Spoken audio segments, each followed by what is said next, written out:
ദൈവനാമത്തിന് മഹത്വം ഉണ്ടാകട്ടെ. എല്ലാ പ്രിയപ്പെട്ടവർക്കും കർത്താവായ യേശു ക്രിസ്തുവിന്റെ വിലയേറിയ നാമത്തിൽ കാൽവനാഥം ഫാമിലി മീറ്റിലേക്ക് സ്വാഗതം ചെയ്യുന്നു. കാൽവനാഥം മിനിസ്ട്രിയുടെ 3ാമത്തെ പബ്ലിക് മീറ്റിംഗ് ആണ് ഈ നിലയിലൂടെ നടക്കുന്നത്. കഴിഞ്ഞ 2 മാസങ്ങളിലും വളരെ അനുഗ്രഹീതമായിട്ട് ഈ ശുശ്രൂഷ നടത്തുവാൻ വലിയവനായ ദൈവം കൃപ ചെയ്തു. അതിനാൽ ദൈവത്തെ സ്തുതിക്കുന്നു. ഇന്നും പ്രാർത്ഥനയോടുകൂടെ ഈ ശുശ്രൂഷ ആരംഭിക്കുകയാണ്. ഇന്നത്തെ ശുശ്രൂഷയുടെ അനുഗ്രഹത്തിനായിട്ട് അവന്റെ ദാസൻ പിന്നീട് മുമ്പോട്ട് കടന്നു വന്ന പ്രാർത്ഥനയിൽ നമ്മെ സഹായിക്കുന്നതായിരിക്കും. നാം ദൈവസന്നിധിയിൽ പ്രാർത്ഥനയോടുകൂടെ ആയിരിക്കും.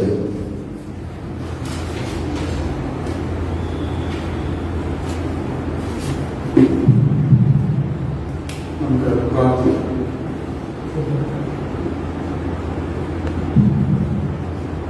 സ്വർഗ്ഗസ്ഥനായ ഞങ്ങളുടെ പിതാവേ, ഞങ്ങൾ വാഴ്ത്തുന്നു, സ്തുതിക്കുന്നു, മഹത്വപ്പെടുത്തുന്നു.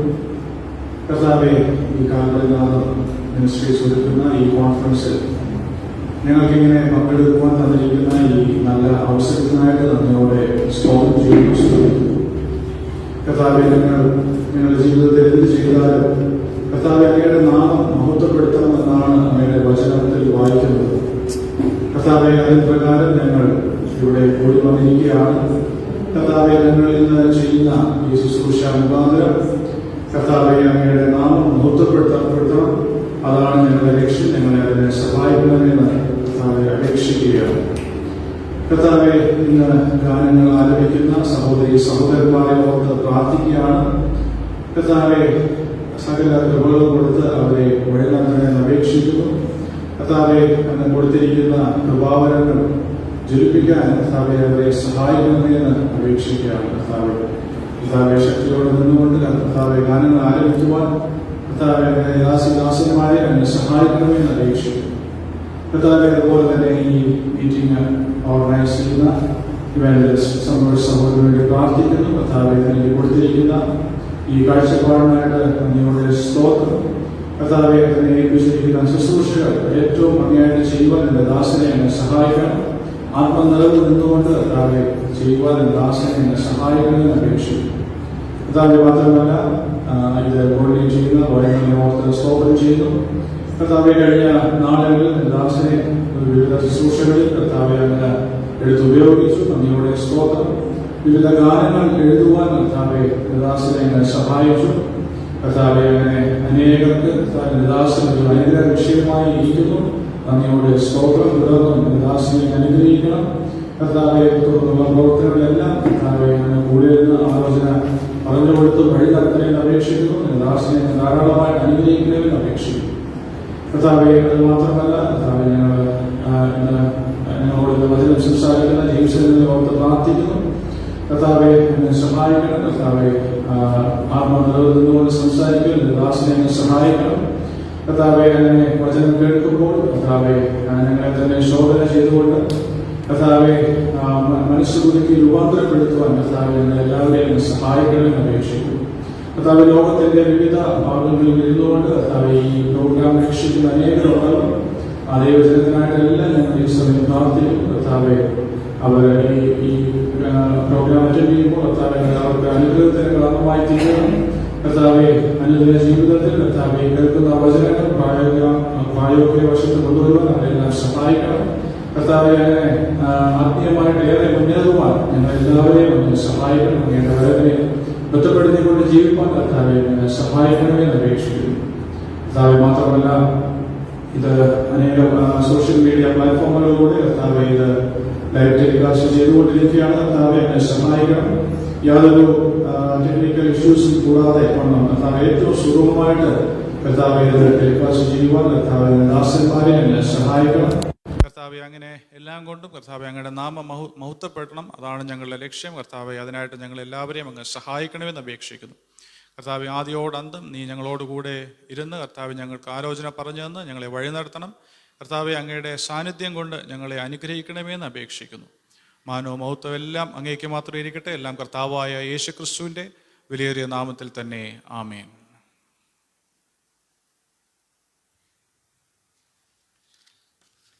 ദൈവനാമത്തിന് മഹത്വമുണ്ടാകട്ടെ. ഇന്നത്തെ ശുശ്രൂഷ ഈ നിലയിൽ അനുഗ്രഹത്തോടെ പ്രാർത്ഥിച്ച് ആരംഭിക്കുവാൻ ദൈവം കൃപ ചെയ്തതിനായിട്ട് ദൈവത്തെ സ്തുതിക്കുന്നു. ഇന്നത്തെ ശുശ്രൂഷയുടെ അനുഗ്രഹത്തിനായിട്ട് കർത്താവിൻ്റെ ദാസന്മാരും പ്രിയപ്പെട്ടവരും കടന്നു വന്നിട്ടുണ്ട്. ഞാൻ അവരെ സ്റ്റേജിലേക്ക് കർത്തൃനാമത്തിൽ സ്വാഗതം ചെയ്യുകയാണ്. ഇന്നത്തെ വചന ശുശ്രൂഷ നിർവഹിക്കുന്ന കർത്താവിൻ്റെ ദാസൻ ജെയിംസ് വർഗീസ് അവറുകൾ, അതുപോലെ കർത്താവിൻ്റെ ദാസന്മാരായ KM കുര്യൻ തിരുവനന്തപുരം, ബ്രദർ ഗാനങ്ങൾ ആലപിക്കുന്ന ബ്രദർ ഉണ്ണി തോബിയാസ്, അതുപോലെ ജോൺ കോശി, പ്രിയപ്പെട്ടവർ ദയവായി ഇവിടെ ഒരുക്കിയിരിക്കുന്ന കസേരയിലേക്ക് കടന്നു വരണം എന്ന് ദൈവനാമത്തിൽ അപേക്ഷിക്കുന്നു.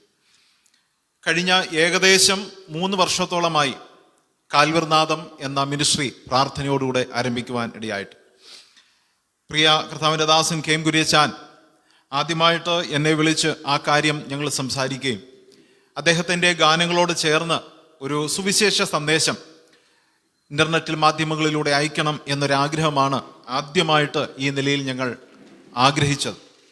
ചില ആഴ്ചകളോളം ആ ശുശ്രൂഷയുടെ അനുഗ്രഹത്തിനായിട്ട് ഞങ്ങൾ പ്രാർത്ഥിച്ചു.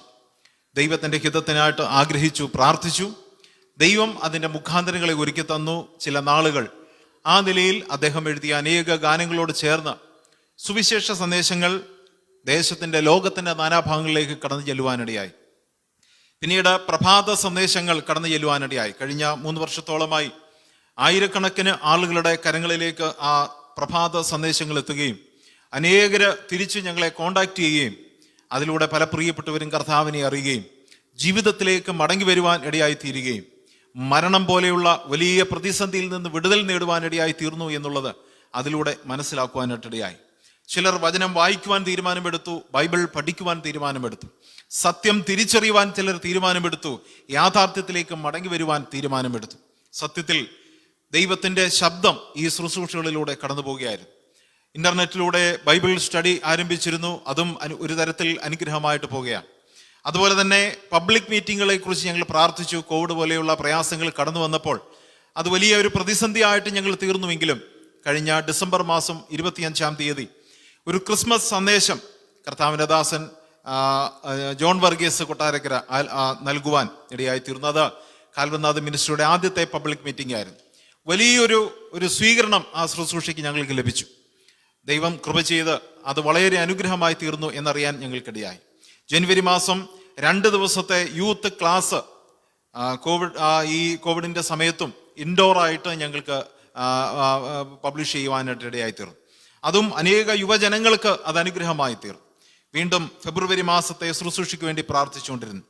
കുടുംബങ്ങളെ സംബന്ധിക്കുന്ന ഒരു അനുഗ്രഹീതമായൊരു ശുശ്രൂഷ, ഒരു ഫാമിലി മീറ്റ് ഒരുക്കണം എന്ന് ഞങ്ങൾ ആഗ്രഹിച്ചു, പ്രാർത്ഥിച്ചുകൊണ്ടിരുന്നു. ദൈവം ഞങ്ങൾ ആഗ്രഹിച്ചതുപോലെ കർത്താവിൻ്റെ ദാസന്മാരെയും ദാസിമാരെയും ഒരുക്കി.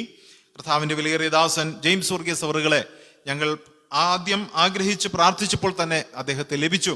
അദ്ദേഹത്തെ ഓർത്ത് ദൈവത്തെ സ്തുതിക്കുകയും ഈ ശുശ്രൂഷയിലേക്ക് ദൈവനാമത്തിൽ ഞാൻ സ്വാഗതം ചെയ്യുകയും ചെയ്യുന്നു. അതുപോലെ തന്നെ ബ്രദർ ഉണ്ണി തോബിയാസ് ബ്രദറിനെ ഗാനങ്ങൾ ആലപിക്കുവാനായിട്ട് ഞങ്ങൾ ആഗ്രഹിച്ചു, പ്രാർത്ഥിച്ചു. അദ്ദേഹത്തെയും ആ ശുശ്രൂഷയ്ക്കായിട്ട് ഞങ്ങളിൽ ലഭിക്കുവാനിടയായി. പ്രിയ സഹോദരനെയും പ്രിയ കെസിയ, ഹന്ന, അക്സ ഈ സഹോദരിമാരെയും ഓർത്ത് ദൈവത്തെ സ്തുതിക്കുന്നു. ഇന്ന് അനുഗ്രഹീതമായ ഗാനങ്ങൾ ആലപിക്കുവാൻ അവരെ ദൈവം ഇടയാക്കട്ടെ എന്ന് ആഗ്രഹിക്കുന്നു. അവരെയും ഈ ശുശ്രൂഷയിലേക്ക് ദൈവനാമത്തിൽ സ്വാഗതം ചെയ്യും. അതുപോലെ കീബോർഡ് വായിക്കുന്ന കർത്താവിൻ്റെ ദാസൻ, അതുപോലെ പ്രിയ KM കുര്യച്ചൻ, അദ്ദേഹത്തെ സ്വാഗതം ചെയ്യേണ്ട കാര്യമില്ല. കാരണം അദ്ദേഹമാണ് ഈ ശുശ്രൂഷയുടെ പ്രധാനപ്പെട്ട ഒരു കോർഡിനേറ്ററായിട്ട് വർക്ക് ചെയ്യുന്നത്. പല കാര്യങ്ങൾ അദ്ദേഹത്തോട് സംസാരിക്കുകയും വലിയൊരു പിന്താങ്ങ് ബലം അദ്ദേഹം നൽകി തരുവാൻ ഇടയായിത്തീർന്നു. ഈ നിലയിൽ അദ്ദേഹത്തിൻ്റെ ഈ ഫ്ലാറ്റിൽ തിരുവനന്തപുരത്ത് വെച്ച് ഈ നിലയിൽ 3ാമത്തെ പബ്ലിക് മീറ്റിംഗ് ഞങ്ങൾക്ക് നടത്തുവാൻ ഇതുവരെയും ദൈവം കൃപ ചെയ്തു. പ്രാർത്ഥനയോടുകൂടെ നമുക്ക് ദൈവസന്നിധിയിലായിരിക്കാം. ദൈവം നമ്മെ സഹായിക്കട്ടെ. ഇനിയുള്ള അല്പസമയം ഗാനങ്ങളുടെ സമയമാണ്. അനുഗ്രഹീതമായ ഗാനങ്ങളോടുകൂടെ നമുക്ക് ദൈവത്തെ സ്തുതിപ്പാനിടയാകട്ടെ. KV സൈമൺ സാറിൻ്റെ വിശ്വപ്രഖ്യാതമായ ഒരു ഗാനമാണ് അമ്പേ യെരൂശലേം എന്ന് പറഞ്ഞ് തുടങ്ങുന്ന ഒരു ഗാനം. ലോകത്തിൽ ഇത്ര അധികം സന്തോഷമുള്ള, കേൾക്കുവാൻ വളരെ ആഗ്രഹിക്കുന്ന വിശ്വപ്രസിദ്ധമായ ഒരു ഗാനമെന്ന് പറയാം. ഇന്ന് രാത്രിയിൽ അദ്ദേഹം തൻ്റെ കഴിവിൻ ദൈവകൃപ ലഭിച്ച് ആ ഗാനം നമ്മുടെ മേൽ ആലപിക്കുകയാണ്. കർത്താവിൻ്റെ ദാസൻ ഉണ്ണി തോബിയാസിനെ ഗാനം ആലപിക്കാനായിട്ട് ക്ഷണിക്കുന്നു.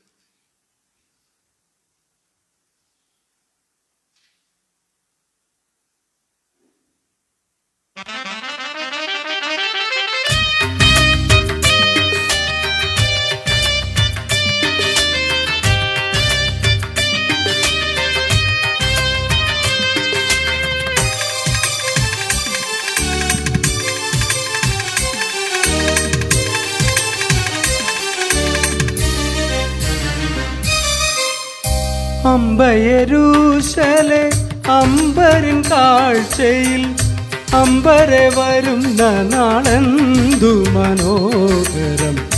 അമ്പയരൂശലെ അമ്പരിൻ കാഴ്ചയിൽ അമ്പരെ വരുന്ന നാളെന്തു മനോഹരം. അമ്പയരൂശലെ ആ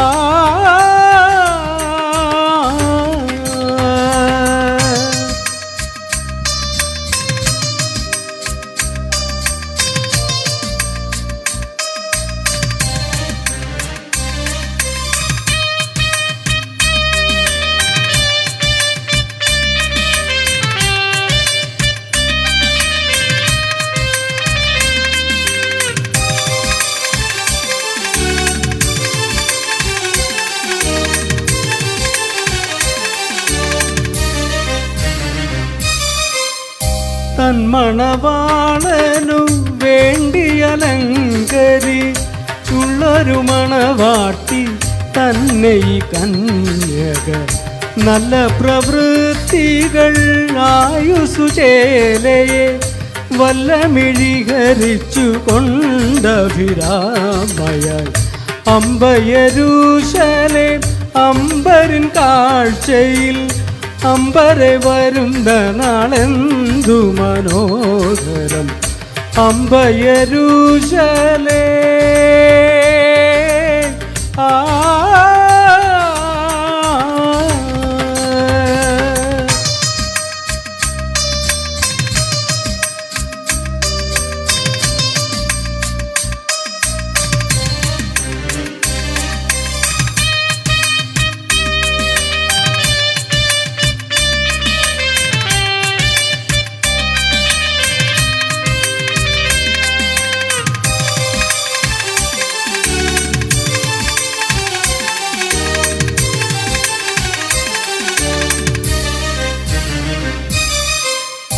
നീളവും വീതിയും ഉയരവും സാമ്യമായി കാണുവതിവളിലാണന്യയിലല്ലത്.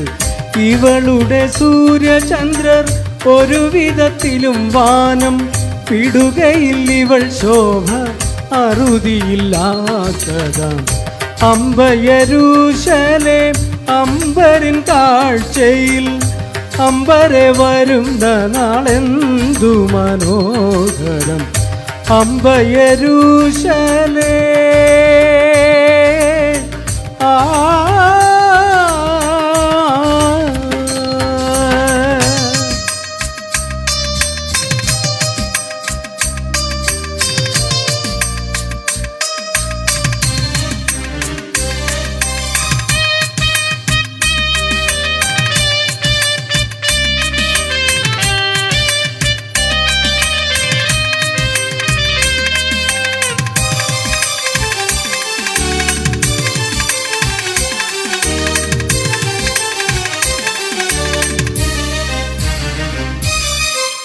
രസമെഴും സംഗീതങ്ങൾ ഇവളുടെ കാതുകളിൽ സുഖമരുളിടും ഗീതം സ്വയം ഇവൾ പാടിടും.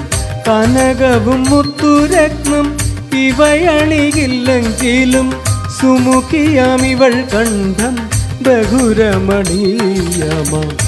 അമ്പയരൂശലെ അമ്പരിൻ കാഴ്ചയിൽ അമ്പരെ വരുന്ന നാളെന്തു മനോഹരം. അമ്പയരൂശലെ ആ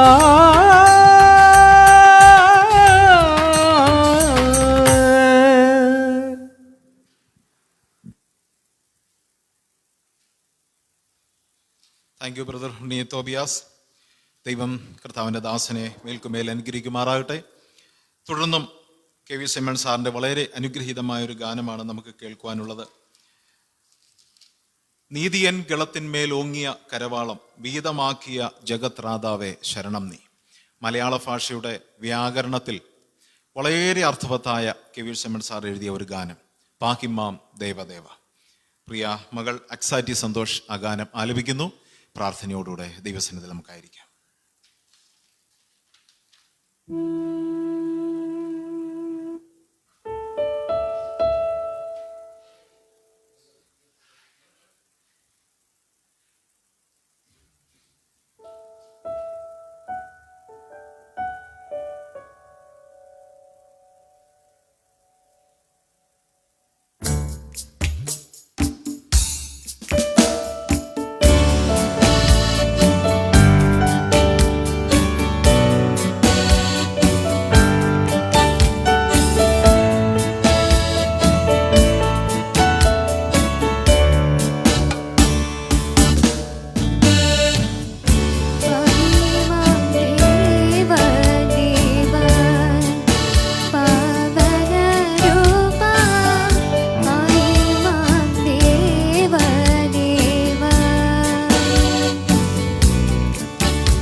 താങ്ക് യു അക്സ.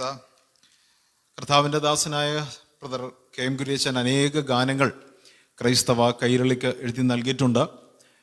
മിക്ക ഗാനങ്ങളും അദ്ദേഹത്തിൻ്റെ യൂട്യൂബ് ചാനലിൽ നമുക്ക് കാണാനായിട്ട് കഴിയും.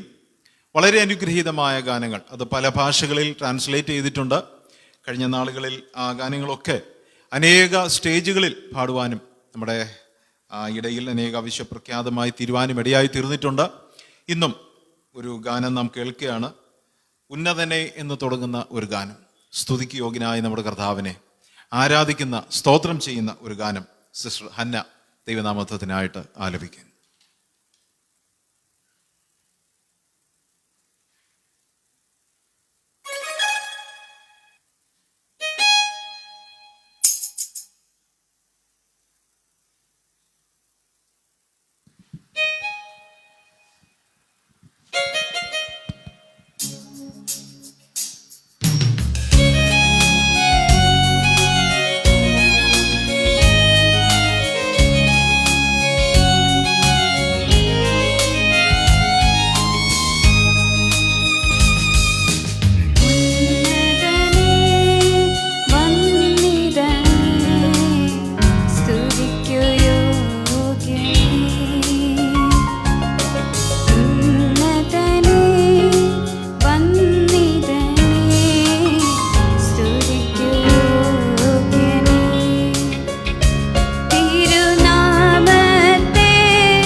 ആരാധിപ്പാൻ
എന്നും ആരാധിപ്പാൻ നീ യോഗ്യൻ, എന്നും സ്തുതിക്കു യോഗ്യൻ നീ മാത്രം, എന്നും ആരാധിപ്പാൻ നീ യോഗ്യൻ, ആരാധിപ്പാൻ യോഗ്യൻ, ആരാധിപ്പാൻ യോഗ്യൻ.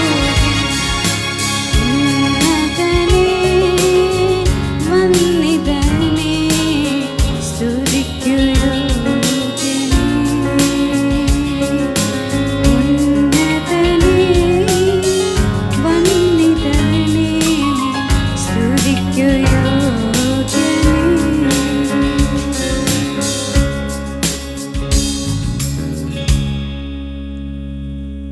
Thank you sister Hanna. പ്രേമകൾ കർത്താവിൻ്റെ ദാസൻ ജെയിംസ് വർഗീസിൻ്റെ മകളാണ്. അദ്ദേഹത്തെ ഓർത്ത് ദൈവത്തെ സ്തുതിക്കുന്നു. അനേക ഗാനങ്ങൾ തുടർന്നും ദൈവജനത്തിൻ്റെ മധ്യത്തിൽ പാടുവാൻ ദൈവം പ്രേമകൾക്ക് കൃപ നൽകട്ടെ. വലിയ പ്രതിസന്ധിയുടെ മധ്യത്തിൽ യോശുവ ദൈവത്തെ സ്തുതിക്കുകയാണ്. എന്തുമാത്രം പ്രതിസന്ധിയിലൂടെയാണ് അദ്ദേഹം കടന്നുപോയതെന്ന് നമുക്കറിയാം. വലിയ ബുദ്ധിമുട്ടുകൾ. എന്നാൽ തൻ്റെ ജീവിതത്തിൻ്റെ ഏതാണ്ട് അവസാനത്തോടും വരുമ്പോൾ താൻ ഇങ്ങനെ പറഞ്ഞു, ഞാനും എൻ്റെ കുടുംബവും ഞങ്ങൾ യഹോവയെ സേവിക്കും. കർത്താവിൽ പൂർണ്ണ ശരണമുള്ള ഒരു ദൈവ പൈതലിന് മാത്രം പറയാൻ കഴിയും, ഞങ്ങൾ കർത്താവിൽ ശരണപ്പെടുകയാണ്. കഴിഞ്ഞ നാളുകളിൽ കർത്താവിൽ ശരണപ്പെട്ട് കർത്താവിൻ്റെ ദാസൻ കെ എം കുര്യച്ചാൻ എഴുതിയ വളരെ അനുഗ്രഹീതമായൊരു ഗാനം, ഞാനും എൻ കുടുംബവുമോ എന്ന ഗാനം കർത്താവിൻ്റെ ദാസൻ ഉണ്ണി തോബിയാസ് ബ്രദർ ദൈവനാമഹത്വത്തിനായി ആലപിക്കും.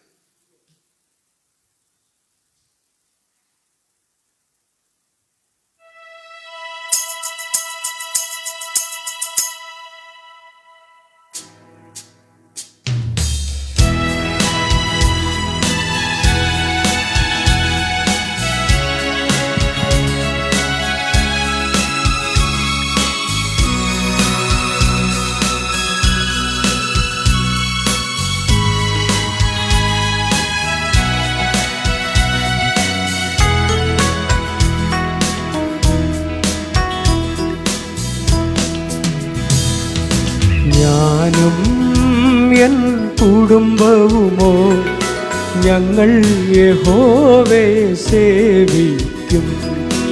ഞാനും എൻ കുടുംബവുമോ ഞങ്ങൾ യഹോവയെ സേവിക്കും. എണ്ണിയാൽ തീരാത്ത നന്മകൾ തന്നെ ഇന്നയോളം നടത്തിയ നല്ല ദൈവത്തെ, എണ്ണിയാൽ തീരാത്ത നന്മകൾ തന്നെ ഇന്നയോളം നടത്തിയ നല്ല ദൈവത്തെ, ഞാനും എൻ കുടുംബവുമോ ഞങ്ങൾ യഹോവയെ സേവിക്കും. ഞാനും എൻ കുടുംബവുമോ ഞങ്ങൾ യഹോവയെ സേവിക്കും.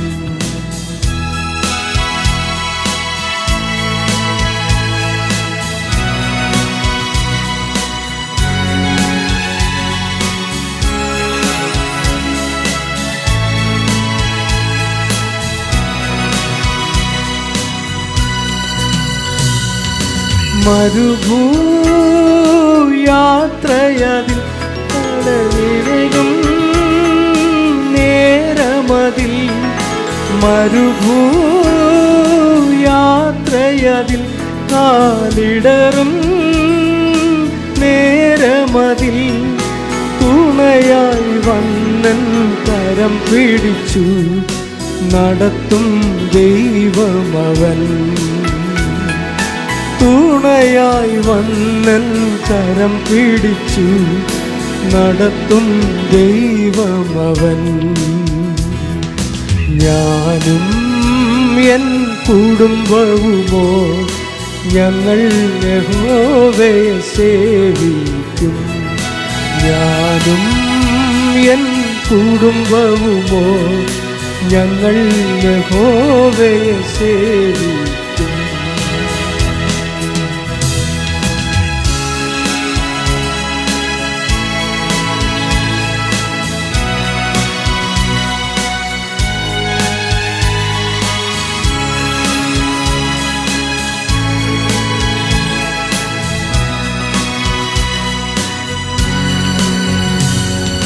കൊടുങ്കാറ്റും തിരമാലയും എൻ ജീവിത പടകിൽ അടിച്ചെന്നാലും, കൊടുങ്കാറ്റും തിരമാലയും എൻ ജീവിത പടകിൽ അടിച്ചെന്നാലും, ക്രൂശിനെ നോക്കി ഞാൻ യാത്ര ചെയ്യും വീട്ടിൽ എത്തുവോളവും. ക്രൂശിനെ നോക്കി ഞാൻ യാത്ര ചെയ്യും വീട്ടിൽ എത്തുവോളവും.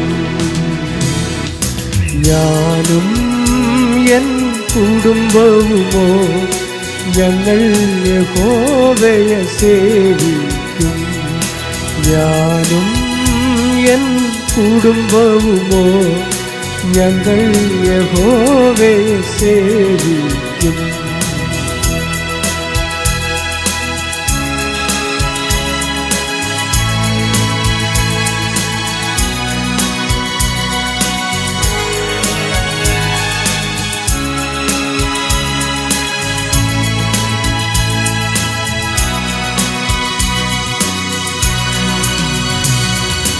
പകലിൽ മേഘസ്തംഭമായി എന്നും രാത്രിയതിൽ അഗ്നിത്തൂണായി.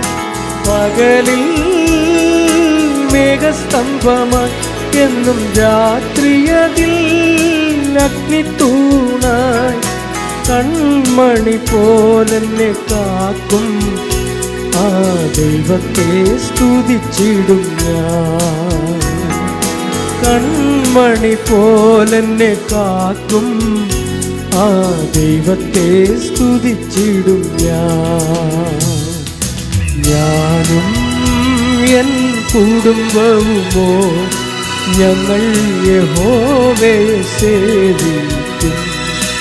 എണ്ണിയാൽ തീരാത്ത നന്മകൾ തന്നെന്നെ ഇന്നയോളം നടത്തിയ നല്ല ദൈവത്തെ, എണ്ണിയാൽ തീരാത്ത നന്മകൾ തന്നെന്നെ ഇന്നയോളം നടത്തിയ നല്ല ദൈവത്തെ, ഞാനും എൻ കുടുംബവുമോ ഞങ്ങൾ യഹോവയെ സേവിക്കും. ഞാനും എൻ കുടുംബവുമോ ഞങ്ങൾ യഹോവയെ സേവിക്കും.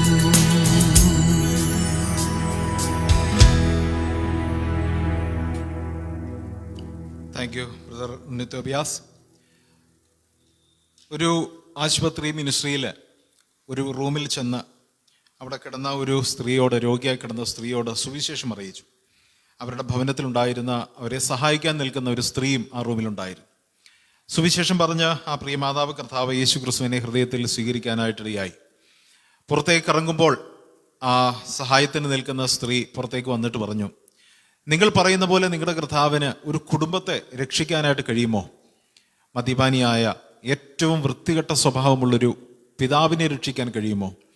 പറഞ്ഞാൽ അനുസരിക്കാത്ത ലോകത്തിൻ്റെ എല്ലാ തിന്മയിലും നടക്കുന്ന മക്കളെ രക്ഷിക്കാനായിട്ട് കഴിയുമോ? ആ പ്രതിസന്ധിയിൽ കിടന്ന് ജീവിതം അവസാനിപ്പിക്കണം എന്നാഗ്രഹിക്കുന്ന ആ മാതാവിനെ, ആ ഭാര്യയെ രക്ഷിക്കാനായിട്ട് കഴിയുമോ?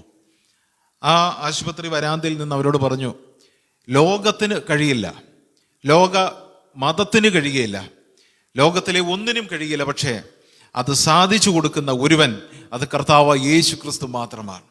ആശുപത്രി വരാന്തയിൽ നിന്ന് യേശു ക്രിസ്തുവിൻ്റെ സ്നേഹത്തെ വെളിപ്പെടുത്തി. ആ സ്ത്രീയെ പിറ്റേ ദിവസം വീണ്ടും ഞങ്ങൾ ചെന്നപ്പോൾ വളരെ കണ്ണുനീരോടുകൂടെ കർത്താവിനെ ഹൃദയത്തിൽ അംഗീകരിപ്പാനിടയായി. 1-2 ആഴ്ച കഴിഞ്ഞപ്പോൾ അവരുടെ കുടുംബവും കർത്താവിനെ അറിയാനായിട്ട് ഇടയായിത്തീർന്നു. സ്നേഹിതന്മാരെ, നമ്മുടെ ചുറ്റും കർത്താവിനെ ആവശ്യമുള്ള അനേക കുടുംബങ്ങളുണ്ട്. നാം അവരെ പലപ്പോഴും കാണുന്നില്ല എന്നുള്ളതാണ് വാസ്തവം.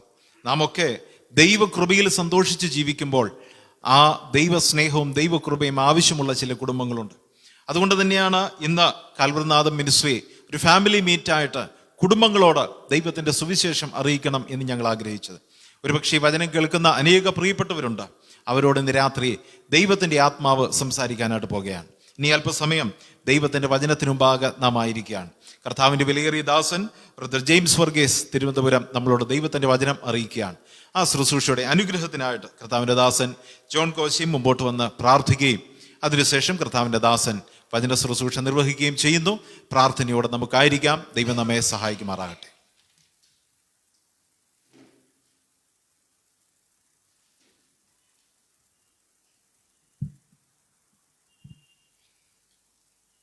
We had a wonderful time now. For around 45 minutes, we were sitting here and enjoying the presence of God. And especially, I was really enjoying the wonderful songs that were sung here. All of us are gifted with something, and these dear ones were gifted with singing, talents of singing. Now these talents, they are igniting or bringing it to light again. So we really enjoyed, and I'm sure those who are watching this live also might have enjoyed wonderfully. We have to still continue to pray for these dear ones, that they might be used for thy glory in the coming days. Now we have the message, and let us commit our dear brother into his hands. Let us pray. Our gracious Lord, loving Heavenly Father, Lord, we praise you and we thank you for all the wonderful things that thou hast done into our life, in our life.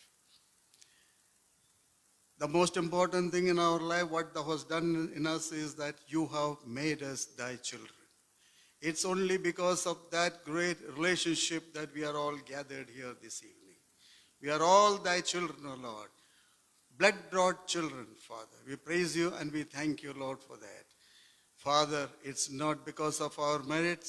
It's only because of thy grace that we are saved. That this is what the Bible teaches us, O Father. So we thank you, Lord, for this wonderful time of gathering, even though the situation around us is very adverse and not favorable, yet in spite of that, thou hast enabled so many of us to gather here in this way, in this wonderful hall, and going to hear thy word, as well as we were hearing the songs of Father. So we praise you and thank you for bringing all these dear ones here, Father. We praise God for all those who have sung the song, and we pray that in the coming days they should be used very mightily for thee in the coming days of Father. Right now we have the ministry, O Lord, the word ministry, and our brother is going to speak on family life, O Father. Right family. Oh dear Lord, we praise you and thank you for our brother. We know that thou hast already blessed him. We know that thou hast already prepared him to deliver the message. And yet, O Lord, it is our duty to commit him into thy hands. We pray that whatever he speaks, O Lord, when he stands with the word of God, and when he speaks, O Lord, help him that he may be able to speak with the power of the Holy Spirit, and that he may be speaking to us in a way that it should be profitable to all categories of people who are sitting here, the aged one, the younger ones, everyone, O Lord. Father, we pray that it should be useful tool for all of us here. And so we commit our dear brother into their hands, and we pray that thou should use him in a very mighty way, so that we might be blessed, and all those who are listening to this also might be blessed, O Lord. And once again, we thank you for this wonderful time you have given to us, and it's a great privilege for us during this time to conduct such meetings, yet it was made possible, O Lord. We remember each and every one once again. Thank you for everyone who participated in this. So we ask all this small prayer in the most holy name of our Lord and Savior Jesus Christ. Amen.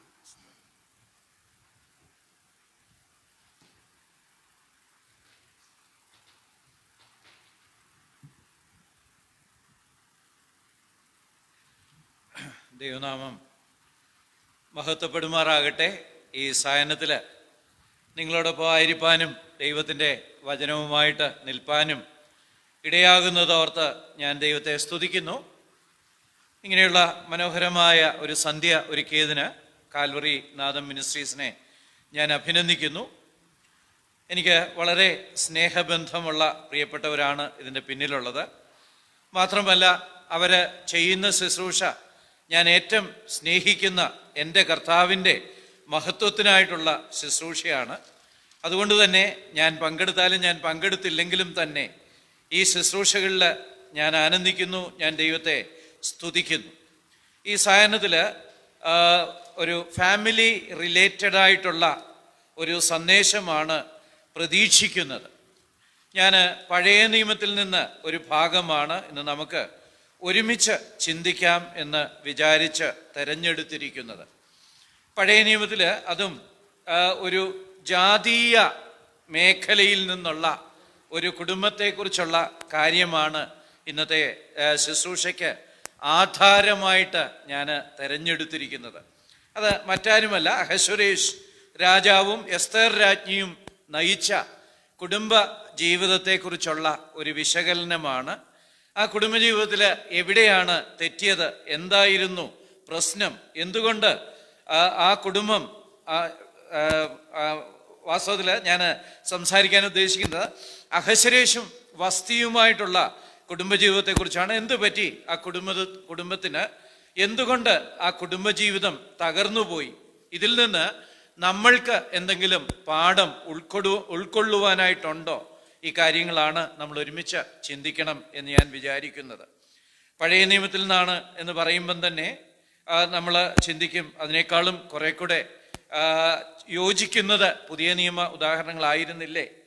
മാത്രമല്ല ഒരു വിജാതീയ മേഖലയിലുള്ള രണ്ടുപേര് തമ്മിലുള്ള കുടുംബ ബന്ധമാകുമ്പോഴും നമ്മൾ ഒന്നുകൂടെ ചിലപ്പോഴ് പുരികം ചുളിക്കും, അതിൽ നമുക്ക് എന്തെങ്കിലും പഠിക്കാനായിട്ടുണ്ടോ. എന്നാൽ നമ്മൾ കുടുംബജീവിതത്തെക്കുറിച്ച് ചിന്തിക്കുമ്പോൾ ലോകത്തിലുള്ള എല്ലാ കുടുംബങ്ങളുടെയും കാര്യത്തിൽ ദൈവത്തിന് ഒരു താല്പര്യമുണ്ട്. 1 കൊരിന്ത്യർ 7-ാം അധ്യായത്തിൽ വിവാഹ മോചനത്തെക്കുറിച്ച് നാം വായിക്കുമ്പോൾ അവിടെ ഇങ്ങനെ നമ്മൾ വായിക്കുന്നുണ്ട്, ദമ്പതികളിൽ ഒരാൾ വിശ്വാസിയും ഒരാൾ അവിശ്വാസിയുമാണെങ്കിൽ പോലും വിശ്വാസിയായ ആളിന് ആ വിവാഹത്തിൽ നിന്ന് മോചനം തേടാൻ അധികാരമില്ല എന്ന് വായിക്കുന്നുണ്ട്. എന്താണ് അതിൻ്റെ അർത്ഥം? നമുക്കറിയാം, കൊരിന്ത്യയിലുള്ള വിജാതീയ വ്യവസ്ഥിതിയിൽ വിവാഹിതരായ 2 പേര്, അതിൽ ഒരാൾ രക്ഷിക്കപ്പെട്ടു, അങ്ങനെ ഒരാൾ വിശ്വാസിയായി, ഒരാൾ അവിശ്വാസിയായിട്ട് തുടരുന്നു. ആ വിശ്വാസിക്ക് അവിശ്വാസിയെ ഒഴിവാക്കാനായിട്ട് പറ്റുമോ എന്നുള്ളതാണ് ചോദ്യം. അപ്പോസ്തലൻ പറയുന്നത് പറ്റത്തില്ല. കാരണം ഈ ലോകത്തിലുള്ള എല്ലാ കുടുംബജീവിതങ്ങളിലും ദൈവത്തിന് ഒരു താല്പര്യമുണ്ട്. God has A sociological interest in the upkeep of all families, in the welfare of all families in this world. ഈ ലോകത്തിലുള്ള സകല കുടുംബങ്ങളുടെയും സുസ്ഥിരതയിൽ ദൈവത്തിനൊരു താല്പര്യമുണ്ട്. ശരിയാ, നമ്മൾ അവിശ്വാസിയോട് വചനത്തിൽ നിന്ന് പറഞ്ഞാൽ ഒരു പക്ഷേ അവരത് അംഗീകരിച്ചില്ല എന്ന് വന്നേക്കാം. എന്നാലും ദൈവത്തിൻ്റെ ആഗ്രഹം എല്ലാ കുടുംബങ്ങളും തന്നെ സുസ്ഥിരമായിട്ട് ഈ ഭൂമിയിലായിരിക്കണം എന്നുള്ളതാണ്. അതുകൊണ്ട് വിശ്വാസിയായാലും അവിശ്വാസിയായാലും കുടുംബ ജീവിതങ്ങൾ തകരുന്നത് ദൈവത്തെ സംബന്ധിച്ച് വിഷമകരമാണ്, ദൈവത്തെ സംബന്ധിച്ച് സന്തോഷം ഉള്ള കാര്യമല്ല. അതുകൊണ്ട് നമുക്ക് ഈ എസ്തേറിൻ്റെ പുസ്തകത്തിൽ നിന്ന് ചില കാര്യങ്ങൾ ഒരുമിച്ച് ചിന്തിക്കാം, പ്രത്യേകിച്ച് അതിൻ്റെ 1ഉം 2ഉം അധ്യായങ്ങളിൽ നിന്ന്. ഞാൻ ഈ അധ്യായം മുഴുവന് വായിക്കാനായിട്ട് ഉദ്ദേശിക്കുന്നില്ല. നമുക്ക് ലഭ്യമായ സമയം കുറവാണല്ലോ, ആ സമയത്തിനുള്ളിൽ തീർക്കുകയും വേണമല്ലോ. അതുകൊണ്ട് ഒരു വിശദമായ വായനയ്ക്കായിട്ട് ഞാൻ മുതിരുന്നില്ല. എന്നാൽ ഈ കഥ സംക്ഷിപ്തമായിട്ടൊന്ന് പറഞ്ഞാൽ നമുക്കറിയാഞ്ഞിട്ടല്ല, ഒന്നുകൂടെ ഇതൊക്കെ ഒന്ന് ഓർക്കാനായിട്ട് ഉതകും എന്നുള്ളത് കൊണ്ട് അഹശ്വരേഷ് രാജാവിൻ്റെയും വസ്തി രാജ്ഞിയുടെയും കഥ ഞാൻ വളരെ ചുരുക്കത്തിൽ ഒന്ന് പറയാം. അഹശ്വരേഷ് വളരെ പ്രമുഖനായ ഒരു രാജാവായിരുന്നു. നമ്മുടെ ഇന്ത്യ വരെയുള്ള 127 സംസ്ഥാനങ്ങൾ വാണ ഒരു മഹാരാജാവ് തന്നെയായിരുന്നു. ഈ അഹശ്വരേഷിനെ മഹാനായ അഹശ്വരേഷ് എന്ന് വിളിച്ചിരുന്നു. അദ്ദേഹം വളരെ പ്രഗത്ഭനായ, വളരെ മിടുക്കനായിട്ടുള്ള ഒരു രാജാവ് തന്നെയായിരുന്നു. ഈ 127 സംസ്ഥാനങ്ങളെന്ന് പറയുമ്പോൾ നമ്മളൊരു പക്ഷേ നമ്മുടെ രാജ്യത്തുള്ള സംസ്ഥാനങ്ങളെ പോലെ ചിന്തിച്ചു എന്ന് വന്നേക്കാം. എന്നാൽ അങ്ങനെയല്ല, 127 രാജ്യങ്ങൾ തന്നെയാണവ. ചെറുതും വലുതുമായ 127 രാജ്യങ്ങളെ അടക്കി വാണ യുഗപ്രഭനായ ഒരു രാജ പ്രമുഖനായിരുന്നു ഈ അഹശ്വരേശ്. ഈ അഹശ്വരേശിനെ കുറിച്ച് പറയുന്നത്, അദ്ദേഹം തൻ്റെ സ്ഥാനാപതികളെയും പ്രഭുക്കന്മാരെയും സേനാധിപന്മാരെയും ഒക്കെ വിളിച്ച് ഒരു വലിയ ഉത്സവം കൊണ്ടാടുകയാണ് രാജധാനിയിൽ. അതിനെക്കുറിച്ചുള്ള വിശദ വിവരങ്ങൾ ഇവിടെ പറയുന്നുണ്ട്. ചരിത്രകാരന്മാർ പറയുന്നത്, ആ കാലത്ത് അഹശ്വരേശന് വെളിയിൽ നിന്ന് ചില ഭീഷണികൾ ഉണ്ടായിരുന്നു. അതുകൊണ്ട് തൻ്റെ കൂടെ നിൽക്കുന്നവരെ ഒന്ന് ഉഷാറാക്കുവാനായിട്ട്, ഒന്ന് ചൂട് പിടിപ്പിക്കാനായിട്ട്, ഞാൻ ആരാണ് എന്ന് അവരെ ഒന്ന് ബോധ്യപ്പെടുത്താനായിട്ട്, എൻ്റെ മഹത്വം എന്താണെന്നൊന്ന് അവരെ അറിയിക്കാനായിട്ട്, അവരെ യുദ്ധസന്നദ്ധരാക്കാനായിട്ട് അഹശ്വരേശ് രാജാവ് ഒരു വലിയ ഉത്സവം ആചരിക്കുകയാണ്. തൻ്റെ പ്രതാപവും മഹത്വത്തിൻ്റെ ഐശ്വര്യവും മഹിമാധിപത്യത്തിൻ്റെ പ്രതാപവും ഏറിയ നാൾ 180 ദിവസത്തോളം അവന് എക്സിബിറ്റ് ചെയ്യുകയാണ്, കാണിക്കുകയാണ്. അങ്ങനെ അതിൻ്റെ അവസാന കാലത്തിലേക്ക് വരികയാണ്. അവന് അതിൻ്റെ ഒരു കൾമിനേഷനായിട്ട്, അതിൻ്റെ ഈ ഉത്സവത്തിൻ്റെ ഒക്കെ അവസാനമായിട്ട് ഒരു 7 ദിവസത്തെ വിരുന്ന് കഴിക്കുകയാണ്. ആ വിരുന്നിനെ കുറിച്ച് അവിടെ പറഞ്ഞിട്ടുണ്ട്. വേണ്ടതെല്ലാം ഇഷ്ടം പോലെ, കള്ള് വേണ്ടവർക്ക് കള്ള്, ആഹാരപദാർത്ഥങ്ങൾ വേണ്ടവർക്ക് ആഹാരപദാർത്ഥങ്ങൾ, വളരെ ഡിഗ്നിഫൈഡ് ആയിട്ടുള്ള, വളരെ മാന്യമായ നിലയിൽ, അതേ സമയത്ത് മ്ലേച്ഛമായ തരത്തിലുള്ള ഒരു സദ്യ അവിടെ ഇങ്ങനെ ഒരുക്കിക്കൊണ്ടിരിക്കുക. അപ്പം രാജാവും ഒക്കെ മനസ്സുപോലെ കുടിച്ച് മത്തരായിട്ടിരിക്കുക. അപ്പോഴാണ് നമ്മൾ ഒമ്പതാം വാക്യത്തിൽ കാണുന്നത്, ഈ അഹശ്വരേഷ് രാജാവ് തൻ്റെ രാജ്ഞിയെ വസ്തിയെ രാജധാനിയിലേക്ക് വിളിക്കുക എന്ന് പറഞ്ഞാൽ തൻ്റെ ബാക്കിയുള്ള പ്രതാപങ്ങൾ മുഴുവൻ കാണിച്ചു കഴിഞ്ഞു, തൻ്റെ വസ്തുവകൾ മുഴുവൻ കാണിച്ചു കഴിഞ്ഞു. നമുക്കറിയാം, നമ്മുടെ ഇൻഡിപെൻഡൻസ് ഡേയിലും റിപ്പബ്ലിക് ഡേയിലും ഒക്കെ ഡൽഹിയിൽ പരേഡ് നടക്കുമ്പോൾ നമ്മുടെ ആർമിയുടെയും അതുപോലെയുള്ള നേവിയുടെയും എയർഫോഴ്സിൻ്റെയും ഒക്കെ വലിയ ഉപകരണങ്ങളും ആയുധങ്ങളും ഒക്കെ പ്രദർശിപ്പിക്കുന്ന, അതിൻ്റെ ഡിസ്പ്ലേ ഉള്ള കാണിക്കുന്ന ചില കാര്യങ്ങൾ നമ്മൾ കാണാറുണ്ട്. അതുപോലെ രാജാവെല്ലാം കാണിച്ചു കഴിഞ്ഞപ്പോൾ തൻ്റെ ഏറ്റവും വലിയ പൊസഷനായ സുന്ദരിയായ വസ്തി രാജ്ഞിയെ ആ സദസ്സിലേക്ക്, രാജധാനിയിലേക്ക് വിളിക്കുകയാണ്. ഒന്ന് ഈ രാജ്ഞിയെ കാണിച്ചു കൊടുക്കാനായിട്ട്, അവളുടെ സൗന്ദര്യം 11-ാം വാക്യത്തിലേക്ക് വരുമ്പോൾ, ജനങ്ങൾക്കും പ്രഭുക്കന്മാർക്കും വസ്തി രാജ്ഞിയുടെ സൗന്ദര്യം കാണിക്കേണ്ടതിന് അവളെ രാജകിരീടം ധരിപ്പിച്ച് രാജധാനിയിൽ കൊണ്ടുവരുവാൻ കൽപ്പിച്ചു. ഈ കൽപ്പന കൊടുക്കുന്നത് ഷണ്ണന്മാരോടാണ്. ഈ ഷണ്ണന്മാര് ചെന്ന് രാജ്ഞിയെ അറിയിച്ചു, നിന്നെ രാജസദസ്സിലേക്ക് വിളിക്കുന്നുണ്ട്, നിന്റെ സൗന്ദര്യം രാജപ്രമുഖന്മാർക്ക് കാണിച്ചു കൊടുക്കാനായിട്ട് നീ അത്രത്തോളം വരണം എന്ന് പറഞ്ഞു. എന്നാൽ നമ്മൾ അടുത്ത വാക്യത്തിൽ വായിക്കുന്നത്, രാജ്ഞി കൽപ്പന മറുത്തു ചെല്ലാതെയിരുന്നു. രാജാവിന് വളരെ കോപം ജനിച്ചു. രാജാവ് തൻ്റെ പ്രമുഖ മന്ത്രിമാരായ വിദ്വാൻമാരായ ഷണ്ണന്മാരോട് അഭിപ്രായം ചോദിച്ചിട്ട് അഹശ്വരേഷ് രാജാവ് അവരുടെ അഭിപ്രായപ്രകാരം രാജ്ഞിയെ ആ സ്ഥാനത്തു നിന്ന് നീക്കം ചെയ്തു. വസ്തി രാജ്ഞിയെ രാജ്ഞി സ്ഥാനത്തു നിന്ന് നീക്കം ചെയ്തു. അതിനുശേഷം നമ്മൾ പിന്നോട്ട് വായിക്കുമ്പോൾ രാജാവ് വളരെ ദുഃഖിതനായി തീർന്നു, വളരെ നിരാശനായിട്ട് തീർന്നു.